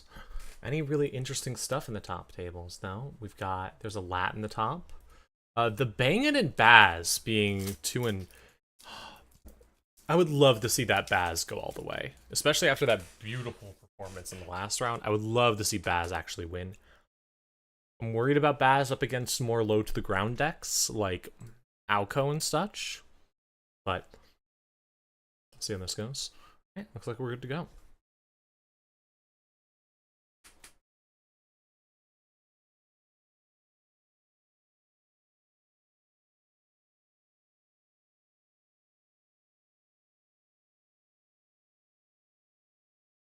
Chaos Juggler taking a mulligan here. Rough to see is Alco. Now, this is going to be interesting because Alco doesn't usually play much ice. You're not playing a ton of things, and Arasana needs the corp to play ice. If you're not playing ice, then you're not doing anything. You could potentially even do like a purely asset spam deck against Alco. But at the same time, playing so little ice means things like slap vandals, things like even just like a botulus or such are going to be much, much more powerful because there's usually only 1 at maybe 2 pieces of ice per server. Let's see. All right, turn 1, putting down a Spin Doctor, Kansai Review for a single counter and some money, and a FUT on the board. Rough start for the runner. Interesting start starting with a lily pad there. Dangerous to do, especially with the FUT start, because you really want to get that off the board if possible. I wonder if we'll see the last click to go trash that awful boy, or if we're just gonna let it stand for now and hope that the corp isn't scoring immediately.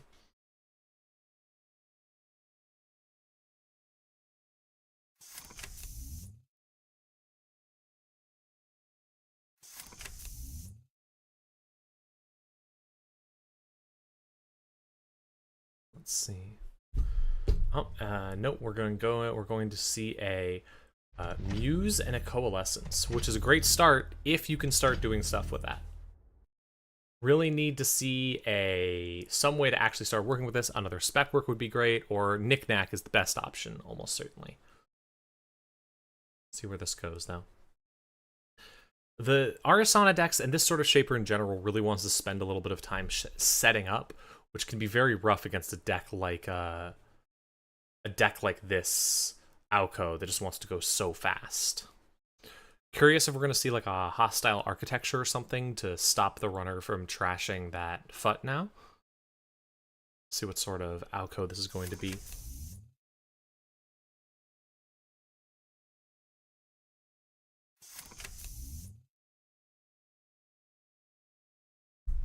Putting down a cup. That'll take care of the boy. You just put him in a cup. Really solid way to take care of the boy. And getting the Knick-Knack down. Knick-Knack is so good here. It's going to keep your hand full no matter what. And best of all, the cup doesn't trigger hostile architecture, so you don't have to worry about that. Really, really good. Really what you want to see when you're up against this. And potentially what Chaos Juggler really doesn't want to see. If they had a hostile in the field, they're feeling really bad about the FUT getting put up there right now. Rough. Good start, though. Definitely nice to have the Knick-Knack out, and you can start getting credits off of your Muses and your Coalescences. Really good there.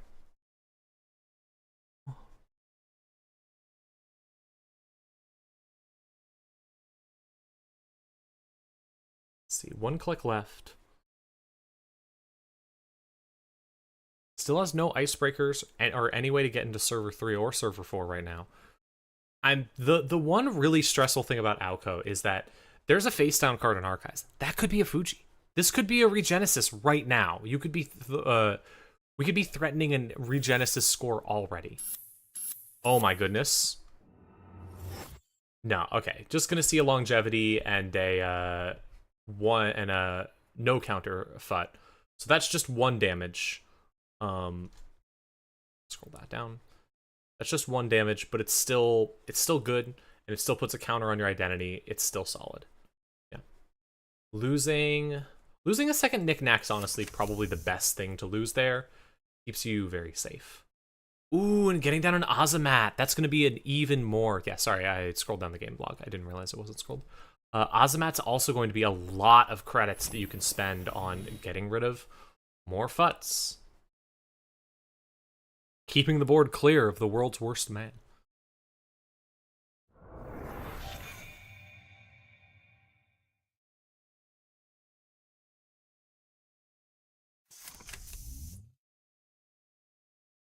On.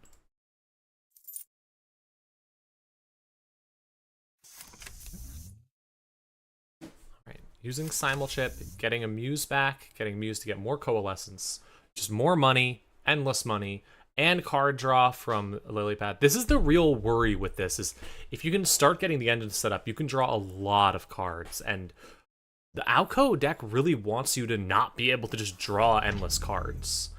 It has scored a 3-2, though, which is an amount of advantage. Like, you can just keep pushing stuff out. Ooh, Oppo Research here. Playing an Oppo Research to give the runner 2 tags. Now, you can pretty easily remove those with 2 clicks. Like, that's not something you have to worry about too much, but it does slow the runner down potentially. Costs 4 credits. Also implies a lot. You see the Oppo Research and you now immediately have to be thinking, okay, what tag punishment is this deck running? What is it going to be doing to me? Do I need to be looking out for end of the line? Do I need to be looking out for something weirder? It's obviously not running a really standard thing because it's running end of the line, but what exactly are we looking for?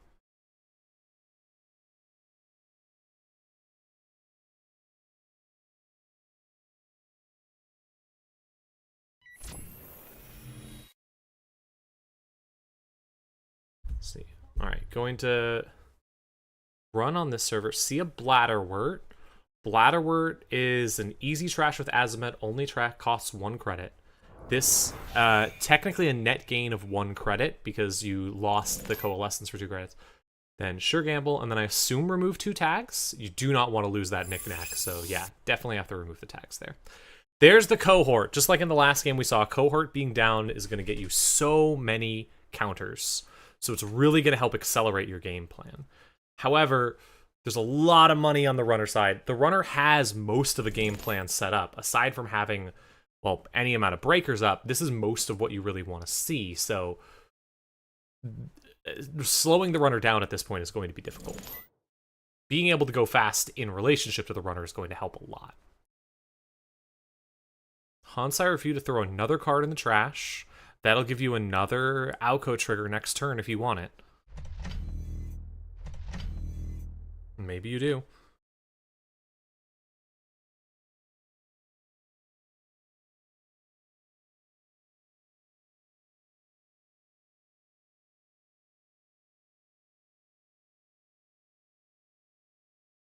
All right. Let's see. New server, new ice. And once again, the threat of Regenesis looms over the board. Especially with the Spin Doctor out. You have to be aware, okay, if that's a Regenesis, I could be immediately down 6 points. That's 6 points. We're on, what is this, turn 4, turn 5? And you could immediately be losing by 6 points. Turn 5, and if you don't check that server, you could be losing by 6 points. Now, all you have to do to check it is just check archives, but that's still a click that you could spend doing something else.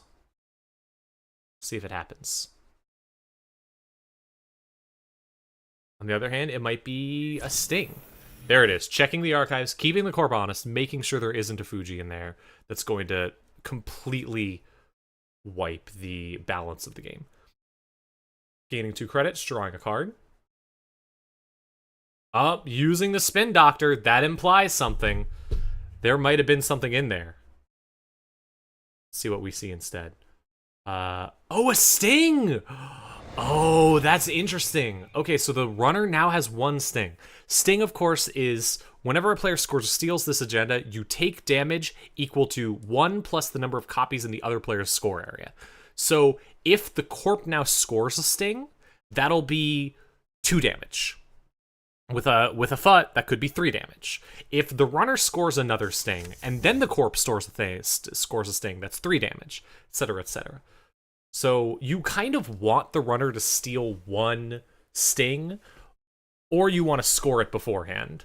Either way, so long as you're not the one, so long as it's not one player getting all of the Stings, it's not the worst thing to see. And it's also only 1 point.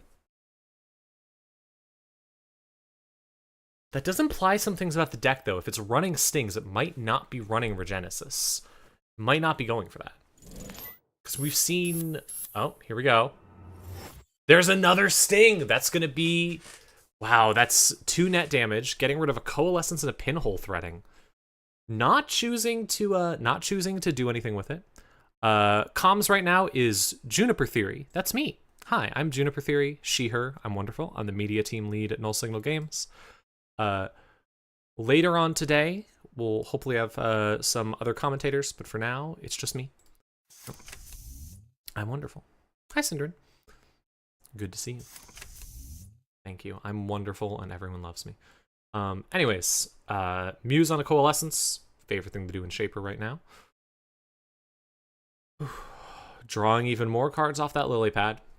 That's the nice thing about the lily pad knick-knack deck. You can just get back up really fast, which helps a lot against...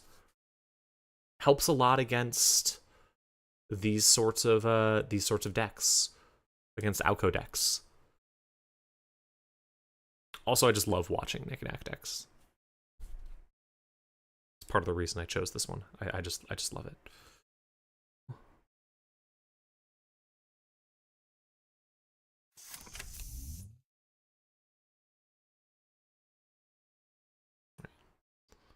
See where this goes.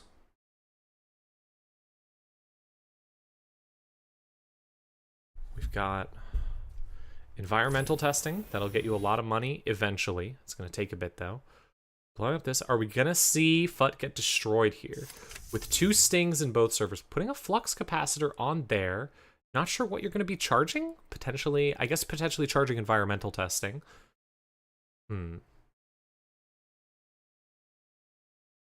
still, it's something that you'd want like a twinning for, potentially. Flux is fascinating. I've never found a way to make it work. It's a very cool card, though. Will we see the FUT get destroyed? It's a dangerous play just because, I mean, you could encounter a lot and then immediately lose it. We're not going to see it. So it looks like the run was mostly to put down the Trojan and also see one card in the meantime. Very reasonable. Cohort Guidance Program's still on the board. Scary thing, because it's just going to keep accelerating that Alco. But you can potentially just keep hitting them. Like, so far, Cyberstein has not been slowed down by this, even with the incredible pace that Chaos Juggler's putting out. Most powerful counters in general are Nuka counters. Oh, right, yeah, you can put Nuka counters down. Melee counters. Twinning counters are also obviously very nice, but that's not super surprising.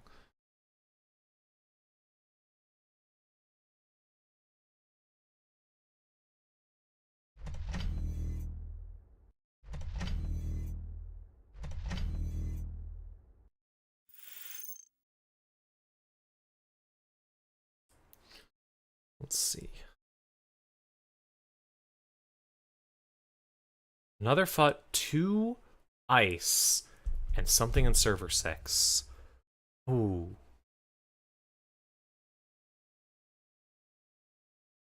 I mean, I think one of the best counters. I still really want to see someone do stuff with Cacophony. Let's see Flux Capacitor Cacophony. And Time Bomb. Put them all in one deck. Just put them all in a put them all in a Padma deck. That'll work. It'll definitely work. It won't be terrible. You know?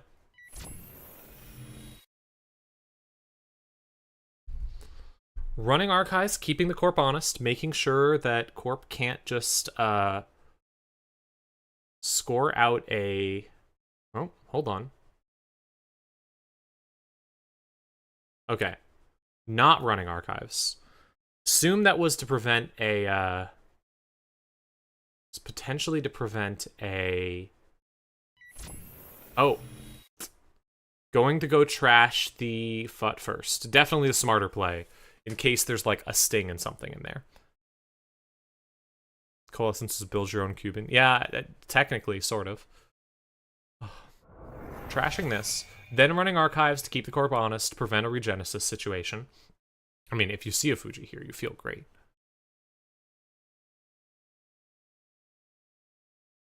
But then again, it could just be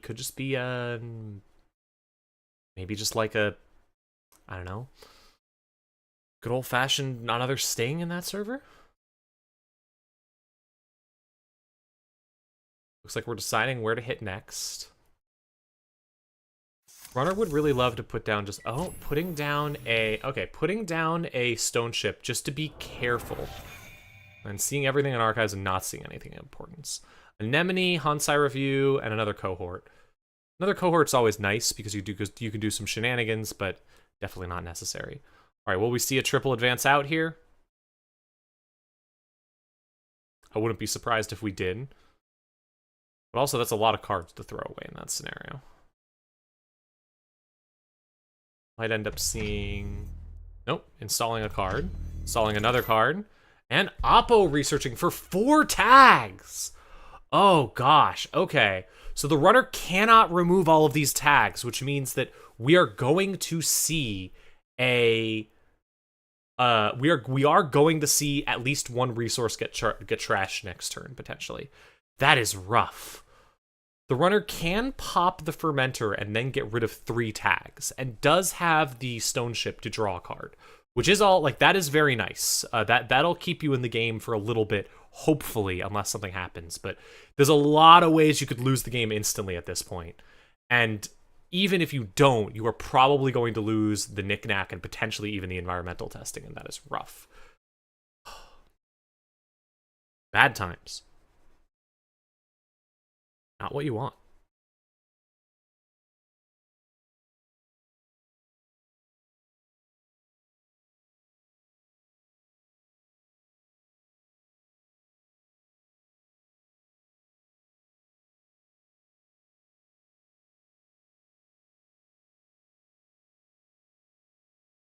Runner's thinking about all the possible options here. Abo Research is really good here just to trash the knickknack, because that's a lot of the value in this deck. And I mean, without the environmental testing, you don't have the money. But you have to be worried, like, what if you just decide to keep the tags and then you run into an end of the line? What are you up against? You don't necessarily know.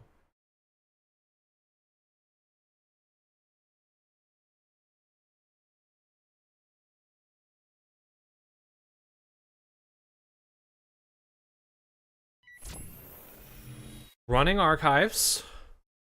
Interesting. It means we aren't popping the fermenter. Trashing flux capacitor to draw a card. Looks like we might just try and... Ooh, okay. Playing the coalescence gets you up to 5 credits, which is not enough to remove all the tags. Could potentially remove 2 of them? That is worrying.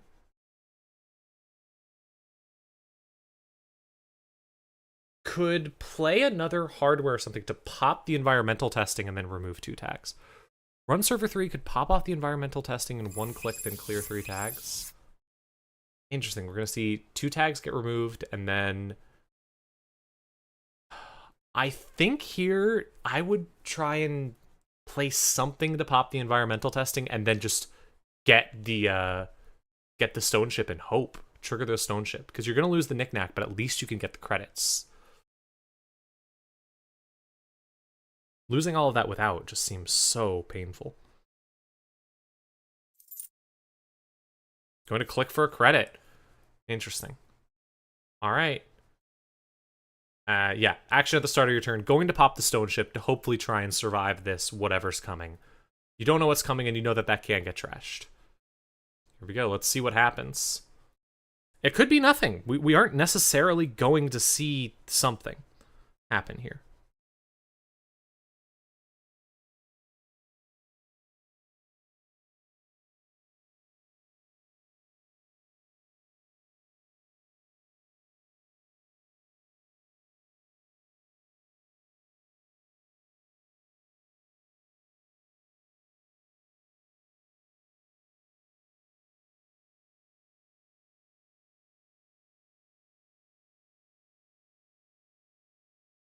Chaos Juggler thinking. Posting the thinking with the sad face. Oof. Stone ship for credits for environmental testing. Yeah, I was thinking if there's a way to do that. Playing petty cash at the beginning of turn, up to 11 credits. Now, two end of the lines kills, and there's probably some really, really annoying other kills you could do. Predictive planogram. That's a click. Just use it to charge environmental testing? Oh, yeah, you could have done that. You wouldn't have gotten the 2 cards, though, which, if you're worried about dying instantly, is something. I think at this point, when you're seeing tags out of a deck like this, you're just like, oh god, am I going to die? I need to play around the tags. Now, it might just be that the corp just blows up Knick-Knack and blows up environmental testing, which does put the runner way back. However, the runner does have that fermenter. Resing a Spin Doctor to draw 2. Probably... Oh, are we desperately looking for end of the lines that we're not finding? That's my guess. We're only at 3 points, so if they were for some reason running end of the line and measured response, can't play that, but probably looking at end of the line. Oh, nope. Playing a card. Not going to trash the Knick-Knack. Interesting. Just letting it go. Wow. That is bold. All right, 2 more servers. I am kind of shocked by that. Huh. I assume did not find the... Just didn't find the end of the lines, if that's what you were looking for, is my guess.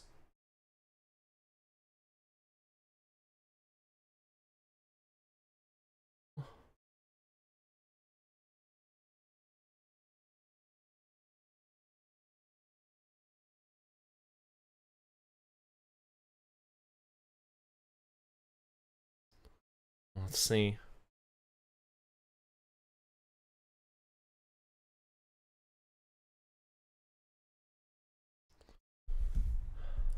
Lots of time being spent on turns here. I wonder if Cyberstein is also sitting here thinking what I'm thinking with the, wait, why didn't I die there? Or why didn't I lose all of my resources? Checking archives. Okay, keeping the corp honest off that. The corp honest from that potential thing. Playing a slap vandal on the cohort server. Okay. Getting the environmental testing. It's now triggered, and you now do have the credits to remove those tags. Oh, there's something that could happen here, and if it happens, I would think it's so cool. Please let me see a B1. Yeah, let me see a B1001. Please, come on, come on. Res it. Res the B. Res the boy. Res the robot boy. You put it in your deck, right? You made the world's jankiest Alco and then did it, right? Come on, let's see it.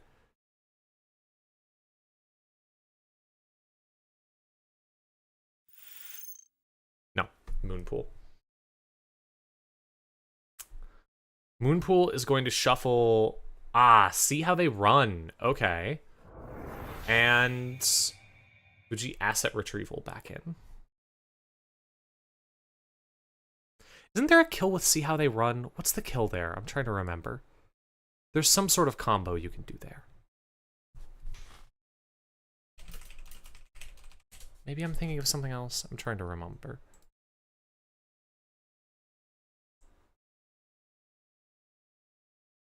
Right. Yeah. Okay. This plus end of the line. Yeah.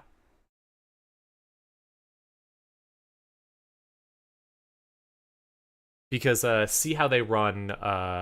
See how they run gives the runner a tag. If you can score that out, right? Yeah. Okay. That's what's going on here. Yeah. See how they run gives the runner one tag when scored. So you get this at 2 counters. Then you have the end of the line in hand. You do this, deal 1 damage. Then you end of the line for 4 more damage, which is usually going to be near lethal. It's lethal with a FUT on the board right now. It was perfectly lethal out of PE, but here you have to have a FUT or something else as well. That's 2 counters on there, which does also mean that they could potentially do the combo next turn. If there's a FUT on the board, that would be lethal. So maybe Cyberstein has to check all these other servers to see if there's another FUT. Or with the Sentry Breaker, could potentially just run. Now, still has 2 tags, so not safe yet. But if Cyberstein knows about the combo, now knows what is potentially coming. Stoneship Chart Tomb will present the combo again, so that'll do it. But we'll see what's in here.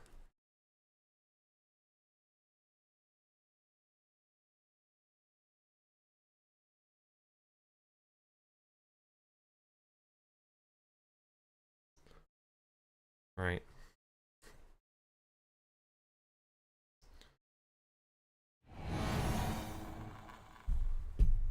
Tatu Bola, runner has no answers for that. Unless there's a slap vandal or something. Not something you can beat with Echelon. Oof. And that means you only have... And you have no clicks left. Okay, so... If there is a Spin Doctor in hand, and a FUT on the board, you still don't kill because of the Stone Ship. But it's close. You could potentially just fire it just to fire off your combo and deal a ton of damage, and that does put you at 5 points, which is close to winning. But we'll see. Actually, at the start of turn, yep, we're going to see that get fired again.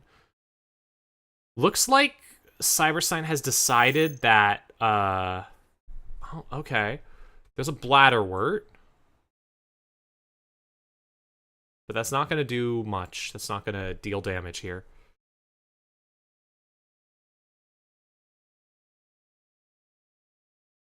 Using Alco.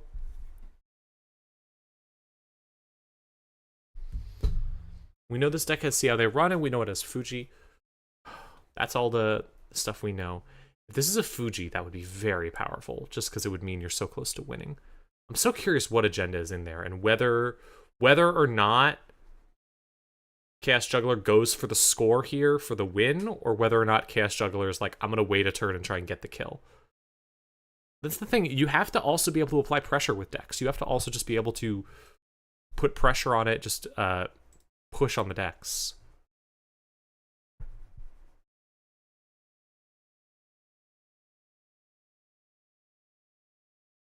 You have to just be able to score out enough that you can threaten a win just by scoring. Otherwise, the runner can just prepare, can just sit around and wait.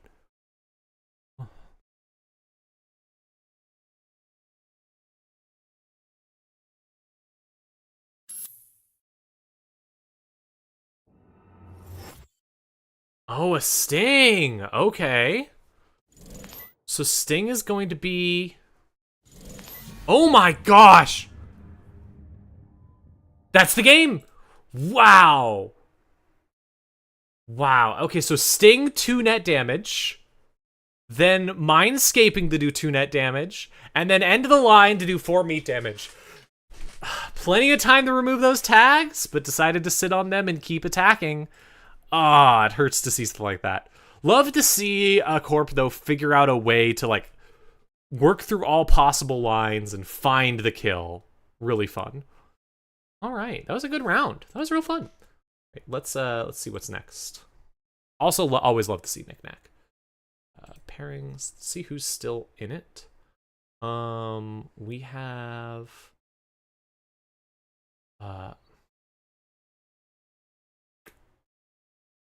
just saw that one.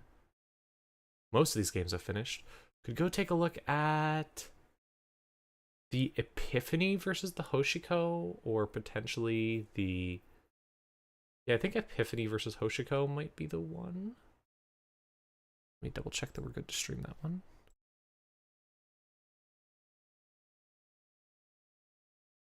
Yeah, let me go check that we can stream that one. We'll see real quick. Be right back.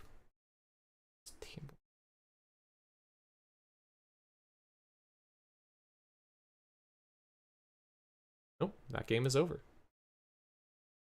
Wait. Oh. Yeah, it looks like that game also just ended. Let me check. Maybe table 1 then? No, it looks like that game also just ended. All the games might just be over.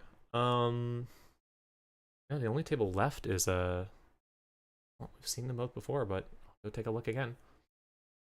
How much time left in the round? There's... How much time? It looks like we have 11 minutes left.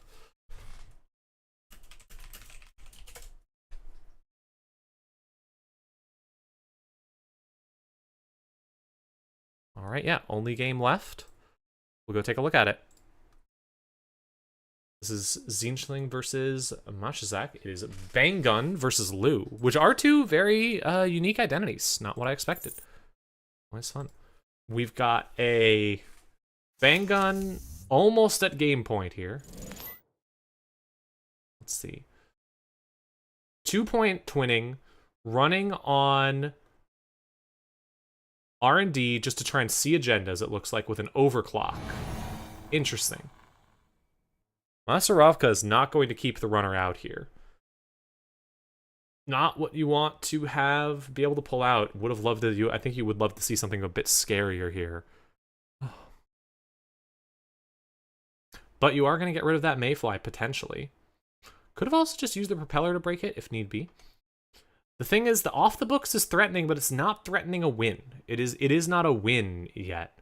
It's just scary. While Zinchling is threatening a win here with 3 and 2. Let's see. Approaching this, I assume you probably don't want to res here with 4 counters.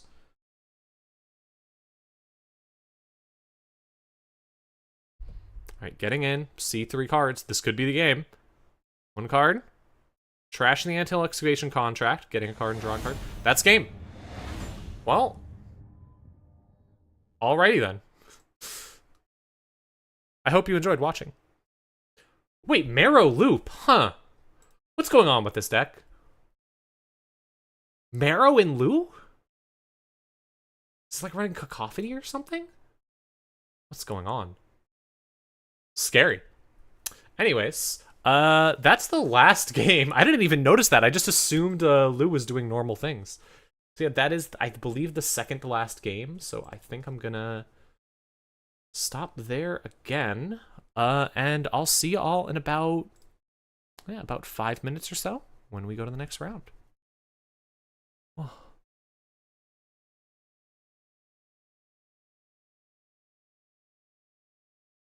Give me just a bit.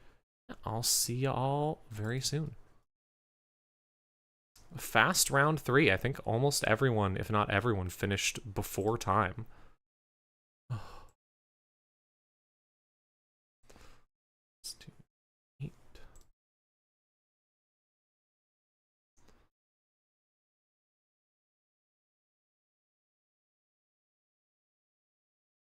Yep, see you in round 4 in just a bit.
And we're back. Round 4 is paired. Let's take a look at our standings and see how everything's going, and then choose some games to get into.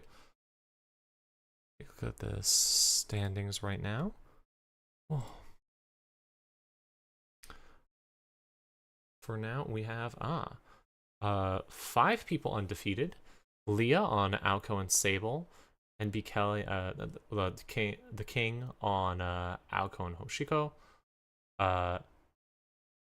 Metrics go on Nebula and Lat, undefeated yet.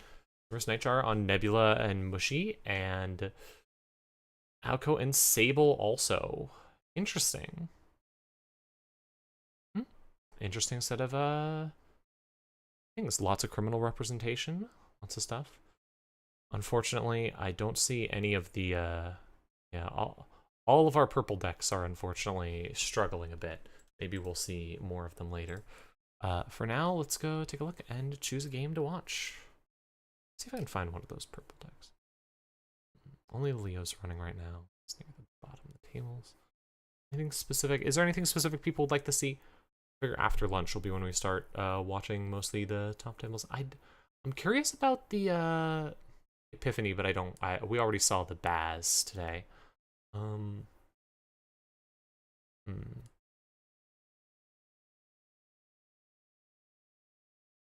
Metrics go is potentially doable. Playing Room Theaters. We already watched Room Theaters, but we have not seen Metrics go yet. I could watch the Lat potentially. No one has any other suggestions. I'd be down to potentially do that. See if there's anything else I really want to see. No, that seems interesting to me. I mean, Nebula versus Lat is more interesting, especially to see what exactly is going on with Lat at this point in the tournament.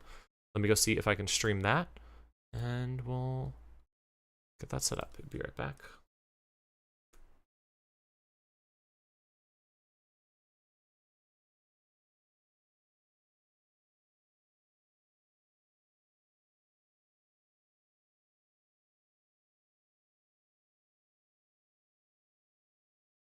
Table is not up. There it is.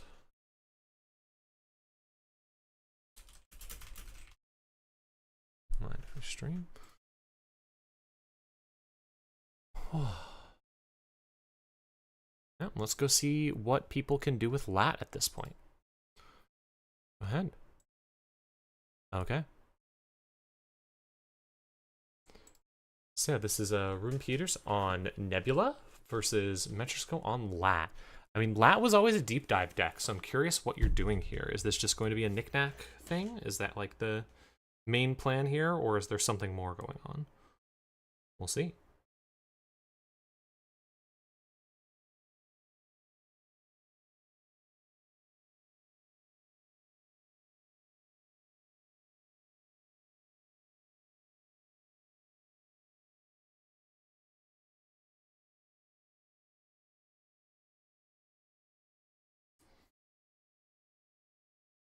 Both players keeping their hands. Good to see. Love to see a game where both players are happy with what they drew, and we don't have to spend a bunch of time. And means nobody's probably going to get flooded in this game, which is always nice.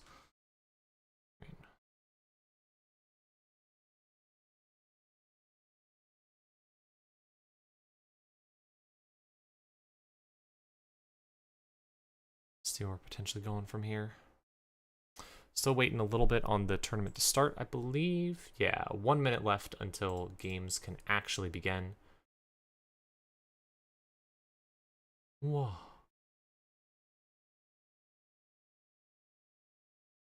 Let's see. In just a second, we will get started. Excited to see this. After this will be a 45-minute lunch break. During that time, I will probably be transferring the keys to the stream over to someone else, with any luck. See how that works.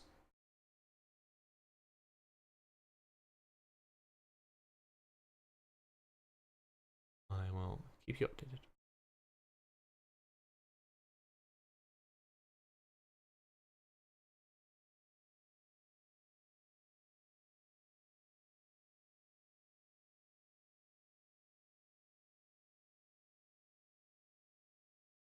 here we go.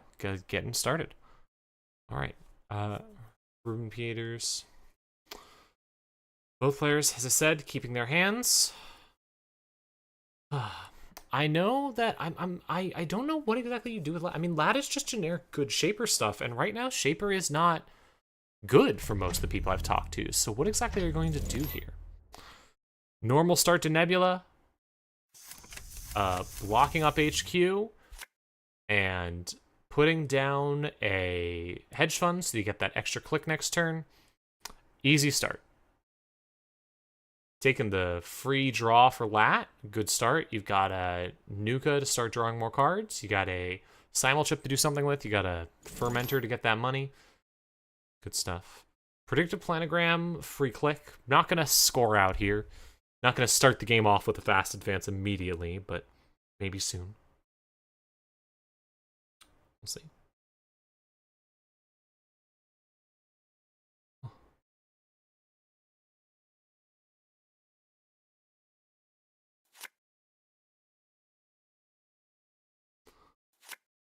Drawing a lot of cards as Nebula. Wonder what's going on here. And then playing Your Digital... Oh, Your Digital Life to just get tons of credits. Okay. I mean, that's a good reason to draw the cards.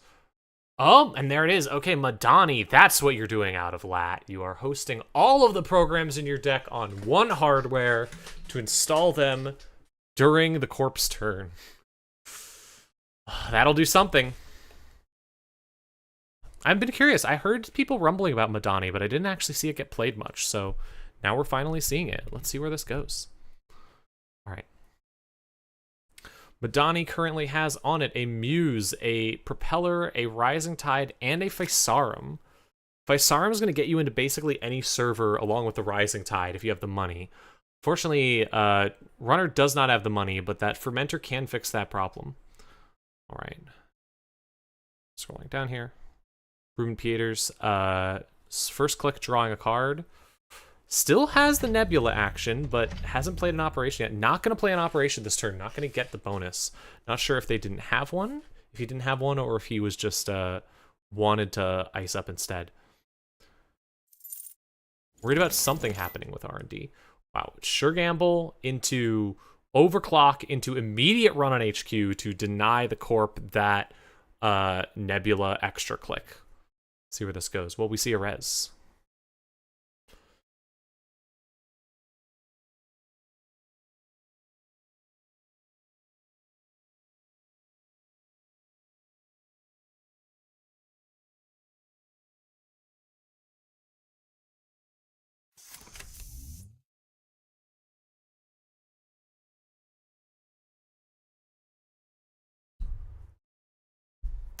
No res, so going to use Muse to get a Coalescence and then get the money off Coalescence with the overclock credits. Smart play there. Since you're not going to be installing any of your ice, just immediately getting everything. Seeing touch-ups in HQ. Ooh, okay. Rune Pieters does have an action here, resing the Spin Doctor to deny Lat the extra card there. Rune Pieters drawn so many cards already in this game. Wow. Does not have the extra click from Lat.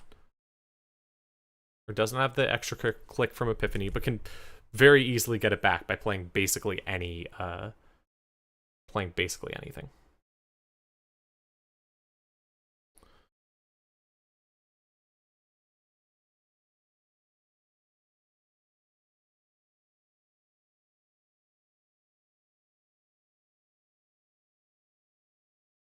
See where this goes.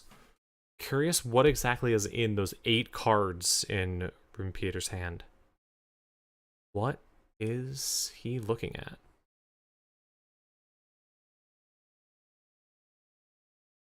What sort of tricks is he pondering?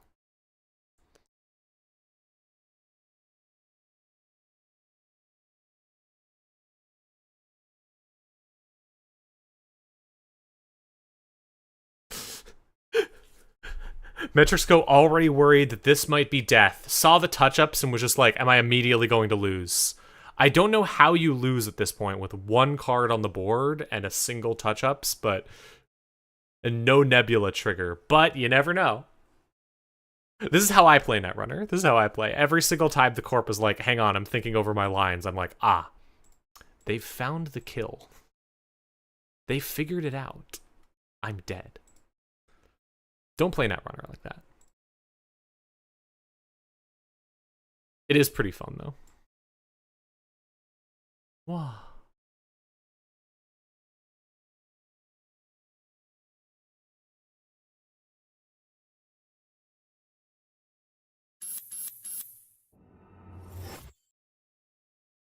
Scoring out tomorrow's handline to give the runner a tag. Just scoring it out. Biotic, touch-ups, score headline, end of the run is lethal. Is it? A biotic touch-ups would be too? Yeah, that would kill. Hold on. And when Glacier's good again, just play Nuom. Just play Nuom. You can play Nuom. Glacier's okay in Nuom. It's fun in Nuom. Or Leo. I mean, Leo's not good in this tournament, but you might have fun. Let's see. Running on HQ again. Technically doesn't have to. Ooh, Unsmiling Sarvina. I love to see her. Now, the runner cannot break the subroutines, but it does not technically matter. Wait. Yes. Now encountering it. Sees the end of the line. There is the end of the line in hand. Okay, that kill line might have actually existed. That is wild. All right, let's see. Mandatory Sergeant Toronto. So we know there is the Leo in hand, and we know there is the we know that the end of the line is in hand, and we know the touch-ups is in hand. We know both pieces of the kill are technically in hand. Putting down another piece of ice. Might want to purge just to get rid of that thing. Although the simul chip means you're not going to be able to really get rid of it. Knick-knack out. Rough to see. That's going to be a lot of energy on the runner side. That early clicking Nuka constantly and then using it to just fill up the Madani with all your possible icebreakers is rough. Only one headland, so the threat level goes from a single and advanced card goes way down now. That's true, that's true. If they were flipped, it was lethal.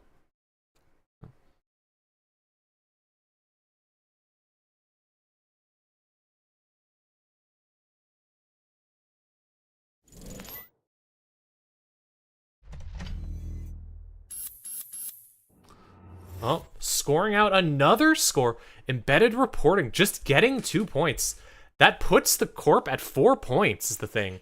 I mean, if the Corp is I don't think the Corp is running measured response because we saw the end of the line, but that's a lot of points right there. That's one option going up against this sort of Shaper deck is to just go really fast and hope that they can't set up in time.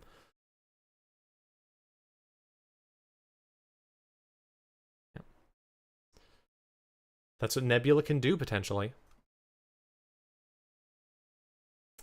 Putting a bunch more programs onto Madani does make your hand a little bit low, which could be dangerous, but can probably get into HQ now. Oh, wait. That's a...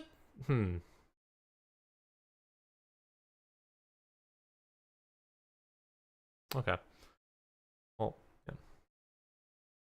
A lot of undo clicks.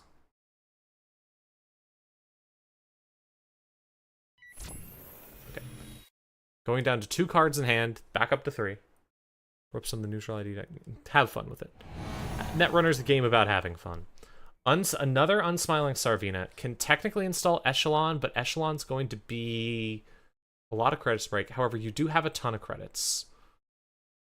We'll see if this is going to work. However, also can only break 1 subroutine with Echelon, so let's see how this works. Breaking the do 1 net damage, but taking the tag and letting the Corp draw 2 cards. Now, this is going to mean the runner can't get into HQ most likely, because I believe, yeah, Madani is once per turn. So this means that if the Corp can play another, basically any one of the many fast advanced tools could potentially just use that to win, especially with the Unsmiling Sarvina giving extra cards. Not win, but go up to 6 points, which is a very scary number to be at if you're the runner. Corp also, runner is only on 3 cards. If the Corp has a kill line here, like, does touch-ups tag? What's the text on touch-ups again? Let's check.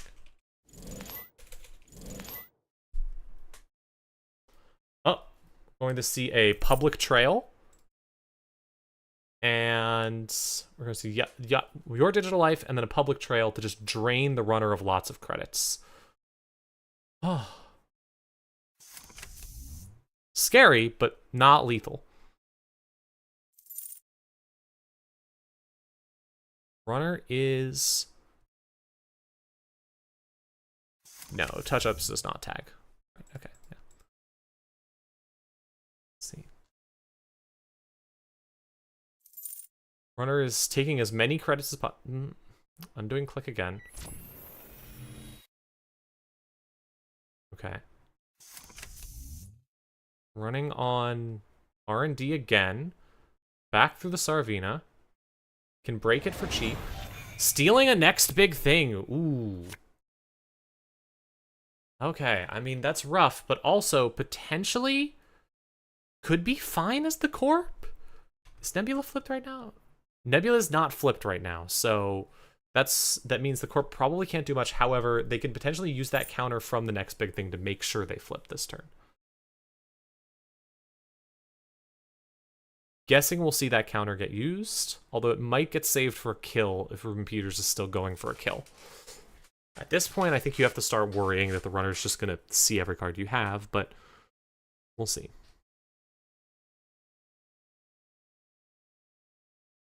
$11 credits can go away a lot faster than you think.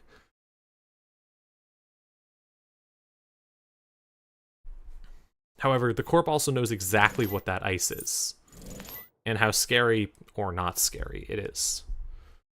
All right, playing, let's see, Hedge Fund and Oppo Research. Ooh, okay, Oppo researching for 4 tags. That's a full 4 tags. That's going to take the whole turn to get rid of. Now, you could potentially not get rid of the tags, but nope, gonna clear all the tags. Yeah, there we go. This does also set you up because it means Nebula is now online. You can now use the Nebula ability.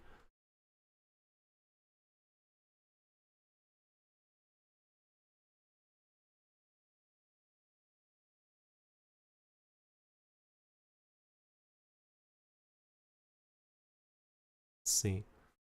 Will we see the Nebula ability get used here?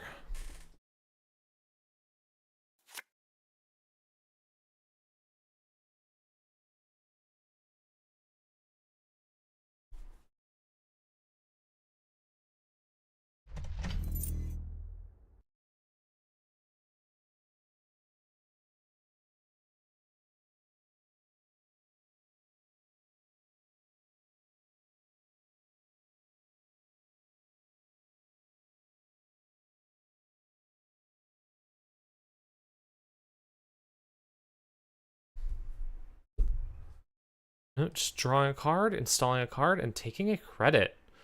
Very safe, simple plays here. You clear 3 there because Lat covers you against install, touch-ups, advance. Yeah. Super deep borehole deck. There will never be a working super deep borehole deck. I'm sorry.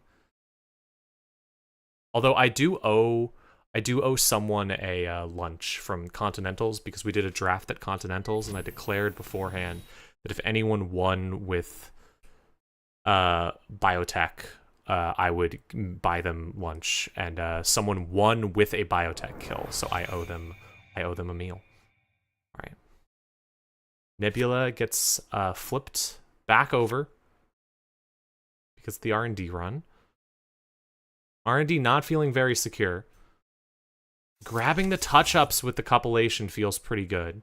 Up to 5 credits. That's not enough to clear a full Oppo research, though, which could be rough.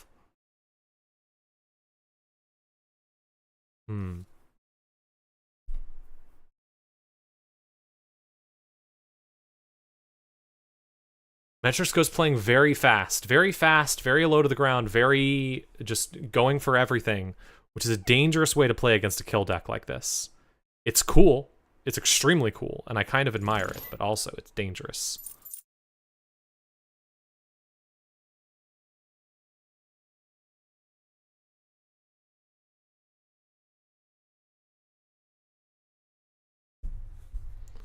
All right. Rumpiators playing non-equivalent exchange, clicking for credits twice, and just letting it get flipped over. Oppo isn't on? No, Oppo's on. There's 4 credits. Four points have been scored. Oppo is on. Let's see. Second DZMZ. Everything's... nope, not playing the second DZMZ.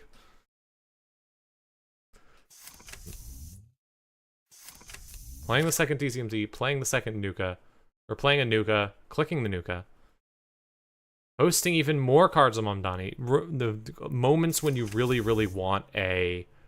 oh, what's it called? My brain is shorted out. Moments when you really, really want a retribution. Oppo is a conditional on when it completed. Oh, yeah, no, that's true. The runner didn't steal anything. That is true. Yes, that is true.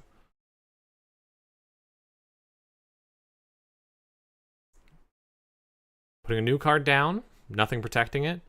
Has the Nebula click right now. If there's something that can be used to turn it on.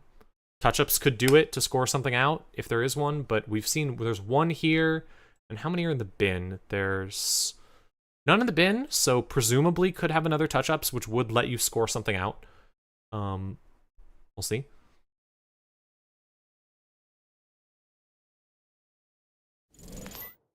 Playing the touch-ups, putting the counters down, going to see the hand. Wow, that is a lot of tools that can prevent you from being able to kill the runner. I would look at that hand and I would immediately just say, okay, I'm giving up on kill strategy. I'm just going to win the game by fast advance. Getting rid of both the simul chips. Scoring a false lead. Ooh, okay. Yeah, that's... well, so that's 2 things. That's 5 points for 1. So, runner is now in danger. Secondly, that is... immediately threatening,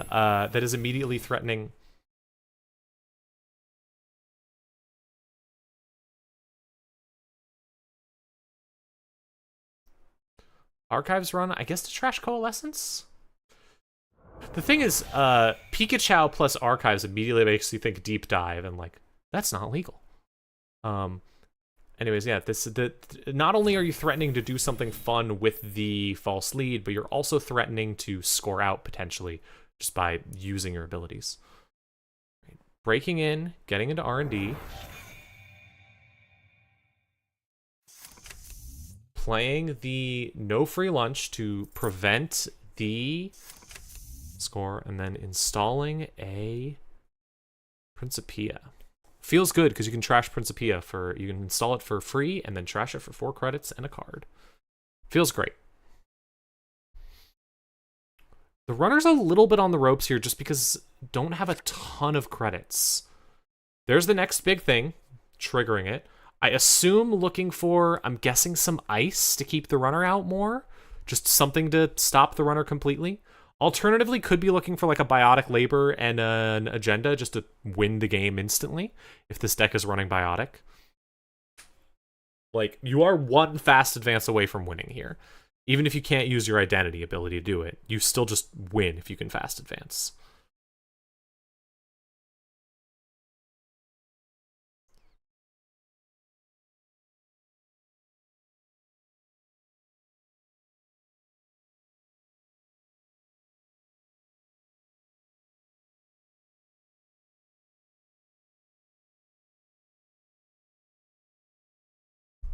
See where this goes. Lots of thinking about what to do here. Shuffling 3 cards into R&D, playing Hedge Fund, which will flip your identity, and putting 1 card in a new server. So could be setting up to score out this turn.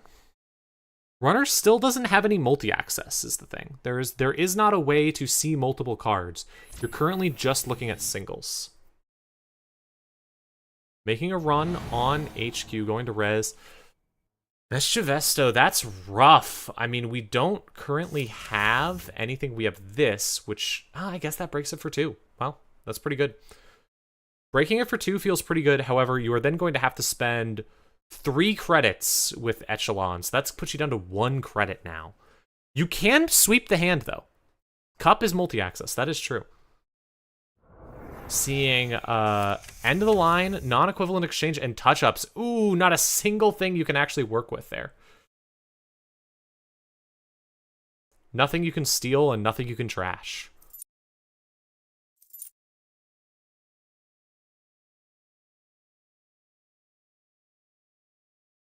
Corp might be thinking about trying to res something here. Prevent the runner from drawing a free card. I mean, it's not the hugest thing because the runner just put down 2 stone chips. Grabbing the Spin Doctor. Wonder if the Corp is still looking for that instant win. Runner doesn't have a ton of money. But doesn't need a ton of money because with the tools that the runner has right now, getting to most servers pretty cheap. 1 big ice would keep them out, but that's also going to prevent you from being able to score as easily.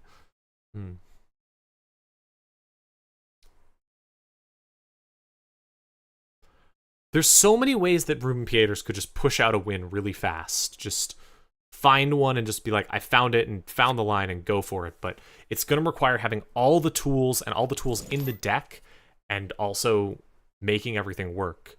And if you just sit around and keep waiting, it might never happen. We have talent management, flipping back over. So once again, threatening to win. Runner once again gonna have to run R&D or HQ.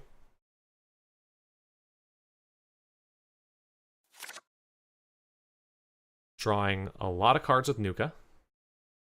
Putting them all onto there. And making an overclock run on HQ.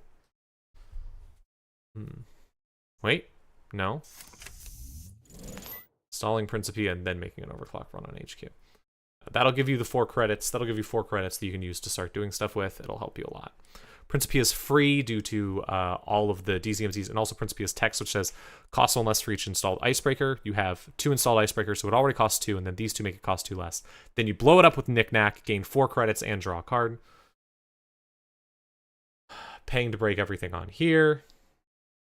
You get in, see the same end of the line as before. Hurts to see. However, you do flip over the identity. You have to keep flipping over that identity. You've seen the touch-ups. You know that any turn when you don't might be the last turn of the game. But you don't have infinite money. And even Knick-Knack is starting to run out of steam, I feel like. It is currently 5 credits every time you want to get into HQ. It's a lot of credits to make every turn. And if Rune Pieters can put another piece of ice down, that's going to make it even worse. This feels kind of awful. Yeah.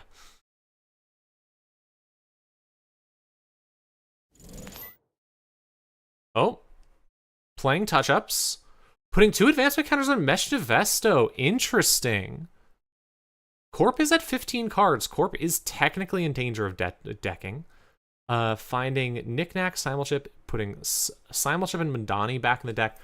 Just wants to get rid of those Simulchips, I assume, to keep the Econ offline, keep the runner from being able to constantly get back those Coalescences. Oh, putting the Hush on Mesh Vest. Oh, that hurts. And you know the Hush is there. Oh, that hurts to see. Yep, there it is. Just Hush the Messney. Technically it is a way to flip your identity, but once again, 5 credits and well, wait, no, hold on. Metrics doesn't technically have a way in right now because there's no Simulchips and the Palanchi is out of credits. So going to have to get something with the SMC to get past a code gate. I don't know if they can. Losing 3 credits. Spec working out the Palangi. Interesting. Has to get... So Unity would probably be 5 credits to get. And then even then, it's going to be 3 more credits to break. Yeah, okay. Well, no, because of all the cheap stuff. Okay, has it in hand. Had to go get it out of hand. All right, that was the problem. I was wondering why we didn't just see the Madani install the SMC, but if it's in hand, that explains it. Yeah, I missed it from earlier when it was in hand. That's another score. That puts Metrics on 5 points. Whew. Scary situation. HQ is once again vulnerable.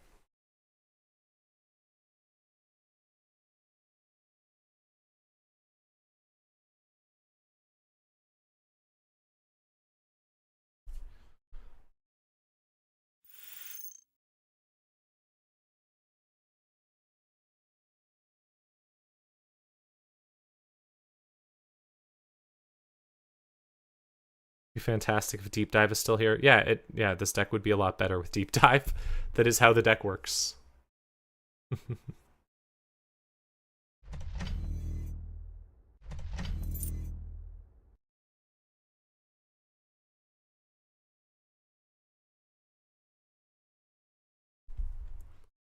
see, Rune Creators installing 2 new cards, taking a credit, and that's it. That's scary. 1 credit on metric side. Don't really have the credits to get in. Could we take a look at the heap? Yeah, I'll take a look at the heap. We've seen... There's a lot of stuff in the heap. Installing a Principia, that's going to be 5 credits, which can get you into, I think, both of the main servers, especially if you're not installing the Principia. Hosting the Principia, and a Muse and a Propeller. Installing the Principia for free. Running on server 7, and trashing it. It's a bite! Oh! Oh my god!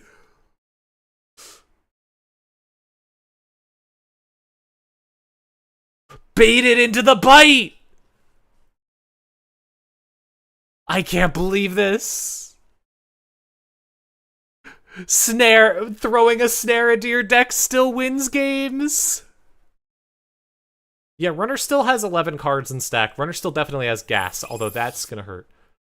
Okay, Runner removes a tag and draws a card and ends the turn. Is this it? Is this game? Did that do it?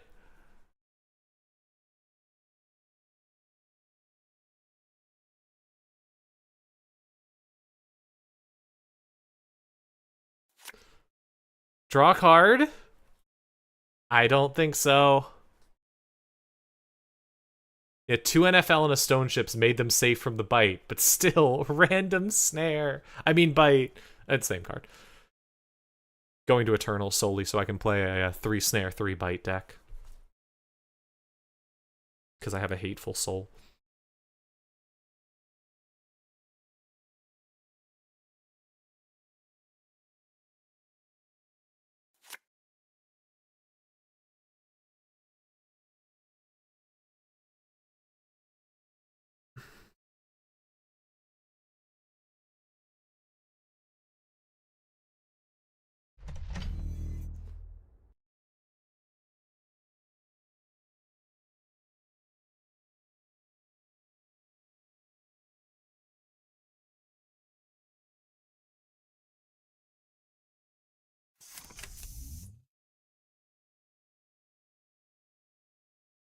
All traps. All right, so Corp just installed even more cards, just another server, and end of turn.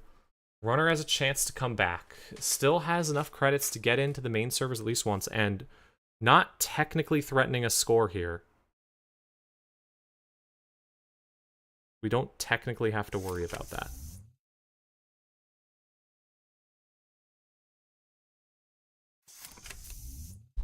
Let's see. Simulchip is going to get a lot of money off of Coalescence moves. Nope, never mind. Coalescence getting you some money. 1 or nothing. Hitting server 9. Hoping that it's an agenda. False lead. That's 1 point. That puts you at 6, but not enough to win.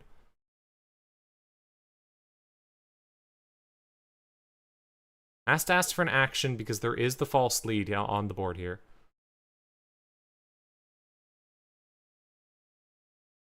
Could run the central servers here.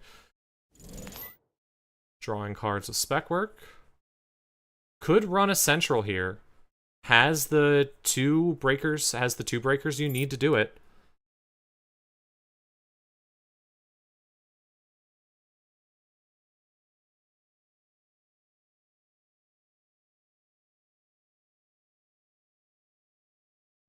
I really want to see Room Peters pull this off, but it's just the past few turns have just felt like the Corp is desperately searching for an answer that isn't coming. Like there's something in the deck that just isn't showing up.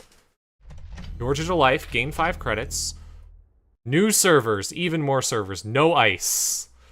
Been through your entire deck, how are you not finding ice? 15 cards. I mean, if the runner can just get 1 card. Don't think we waste money running Centrals if Nebula isn't flipped. Yeah. But you could also just win by doing that. Like 1 point wins you the game. Hazamat, alright. Check server 10. That's game. GG. Wow, I didn't expect the lat to pull that out, but it happened. Planning for cup? Yeah. I'm a little worried about how fast that metric scope played. Just a lot of undue clicks, which can... I know some people who yeah.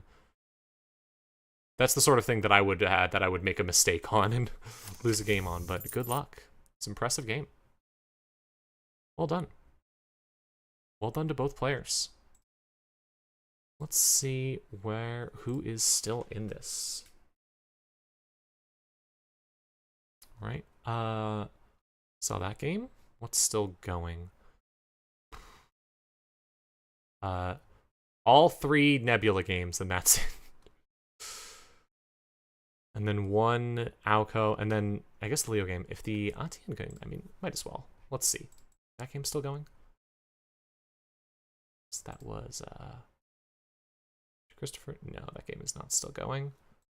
Table 17 is done. Table 4 might still be going. Yeah, I'll check table 4. Unkillos have been playing like 7 ice or so most of it's on the board already. Yeah, that's fair, but like any ice would have helped so much. Sorry for switching back and forth. A Cobra doesn't have a dark mode, does it? All right, I'm gonna go check if I can change this. We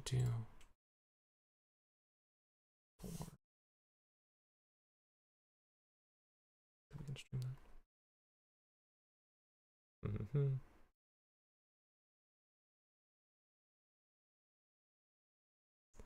That game's still going.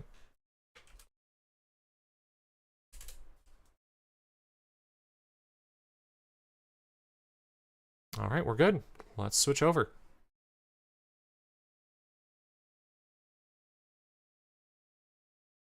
NSG web devs in chat to request that. Yes, please give Cobra a dark mode. It'd be nice. All right, let's see. So we've got false lead scored by both players. Nebula kill list with a false lead is scary. Only 1 point on Stephenstein. 8 tags! Oh! Well, that's scary.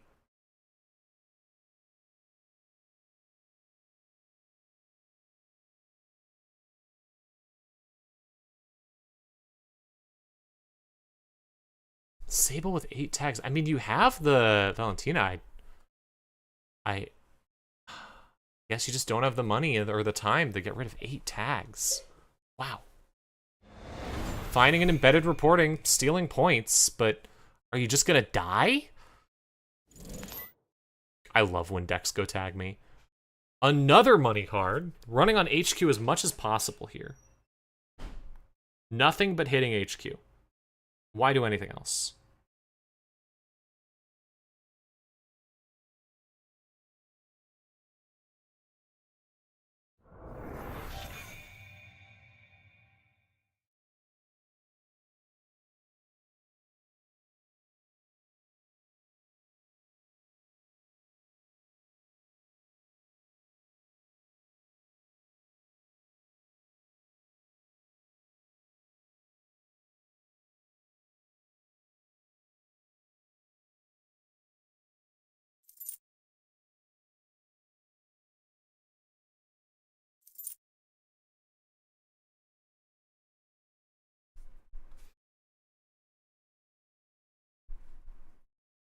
There is an end of the line on Cup, and if there's an end of the line in the trash, you know that you can't be killed instantly.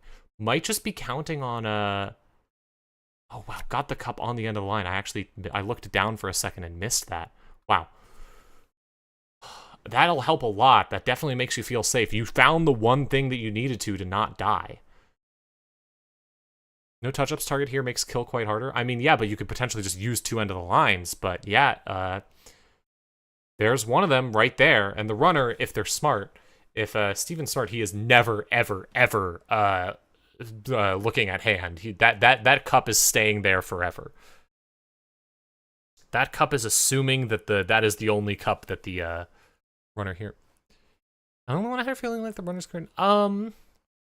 Runner's been favored for a bit. The recent bans were specifically to try and deal with that, with the playing another. Wow. Another ice, just to keep the runner out at any costs.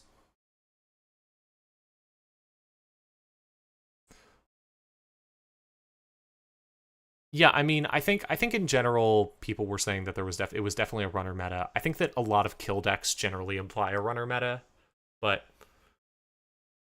we'll see where things end up once after Continentals. All right. Transfer of Wealth, that'll be good if it hits. I mean, you don't care about the tag. Unsmiling Sarvina. Let the runner gain 2 credits. Not going to help you keep them out, but can potentially just deal some damage. They will almost certainly just break the net damage clause, though. So that's just drawing you 2 cards, basically. Because you obviously do not care about the tags.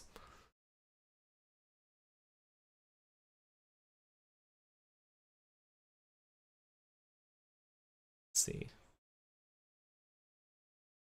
Runner tag, drawing 2 cards. Letting it happen again. Huh. Fascinating. Breaking that, and then getting in. Trashing the Cup. Interesting. Scoring another embedded reporting. Ooh, that's dangerous, though, because now the end of the line is back in the game. You might just be counting on time at this point, saying there's no way you're going to get them both. But yeah, no, that makes sense. Breaking it to break the draw makes a lot of sense. It's the sort of thing that you wouldn't do if you were playing to wait, but because you have to score, that makes a lot of sense. Yeah. Have to score or else nobody wins. Let's see. Running, clicking for a credit, mandatory draw. Now, there is a line here where the Corp just spin Doctor, put the end of the line back in your deck, credit, enter. Hope you draw it. It's a very silly line, but it could do happen. 3 spins out anyways. Oh, never mind. Yeah, okay, never mind. In that case, you do want to do it. Yeah, with 3 spins out, getting rid of that end of the line is basically the best possible thing. That may have literally won Stephen the game, was finding that end of the line with the Cup. In that case. Wow.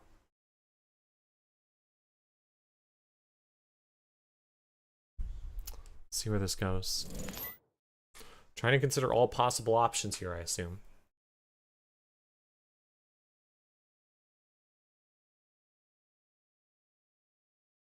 Your Digital Life end of the line would have been a funny outcome. It would have been beautiful.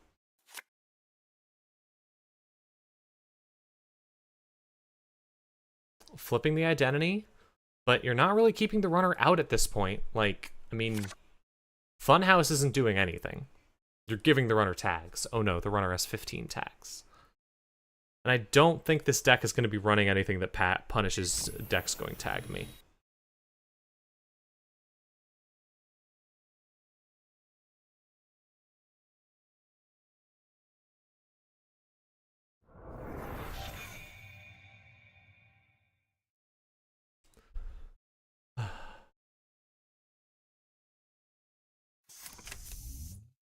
Another Cup.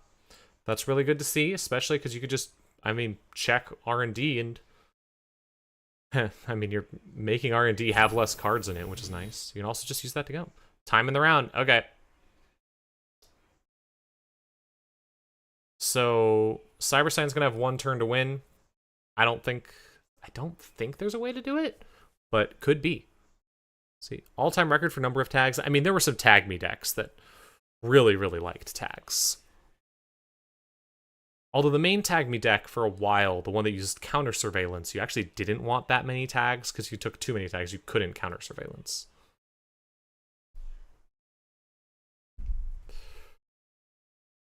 Corp choosing not to draw cards because 9 cards left in deck. Obvious reasons. Yeah. Here we go. All right. Does the Corp have a way to win? On 11 credits, runner is completely tagged up. Any plans? Planogram, end of the line, end of the line? What you got? Mid-seasons also, yeah, mid-seasons replacements. What's the one that's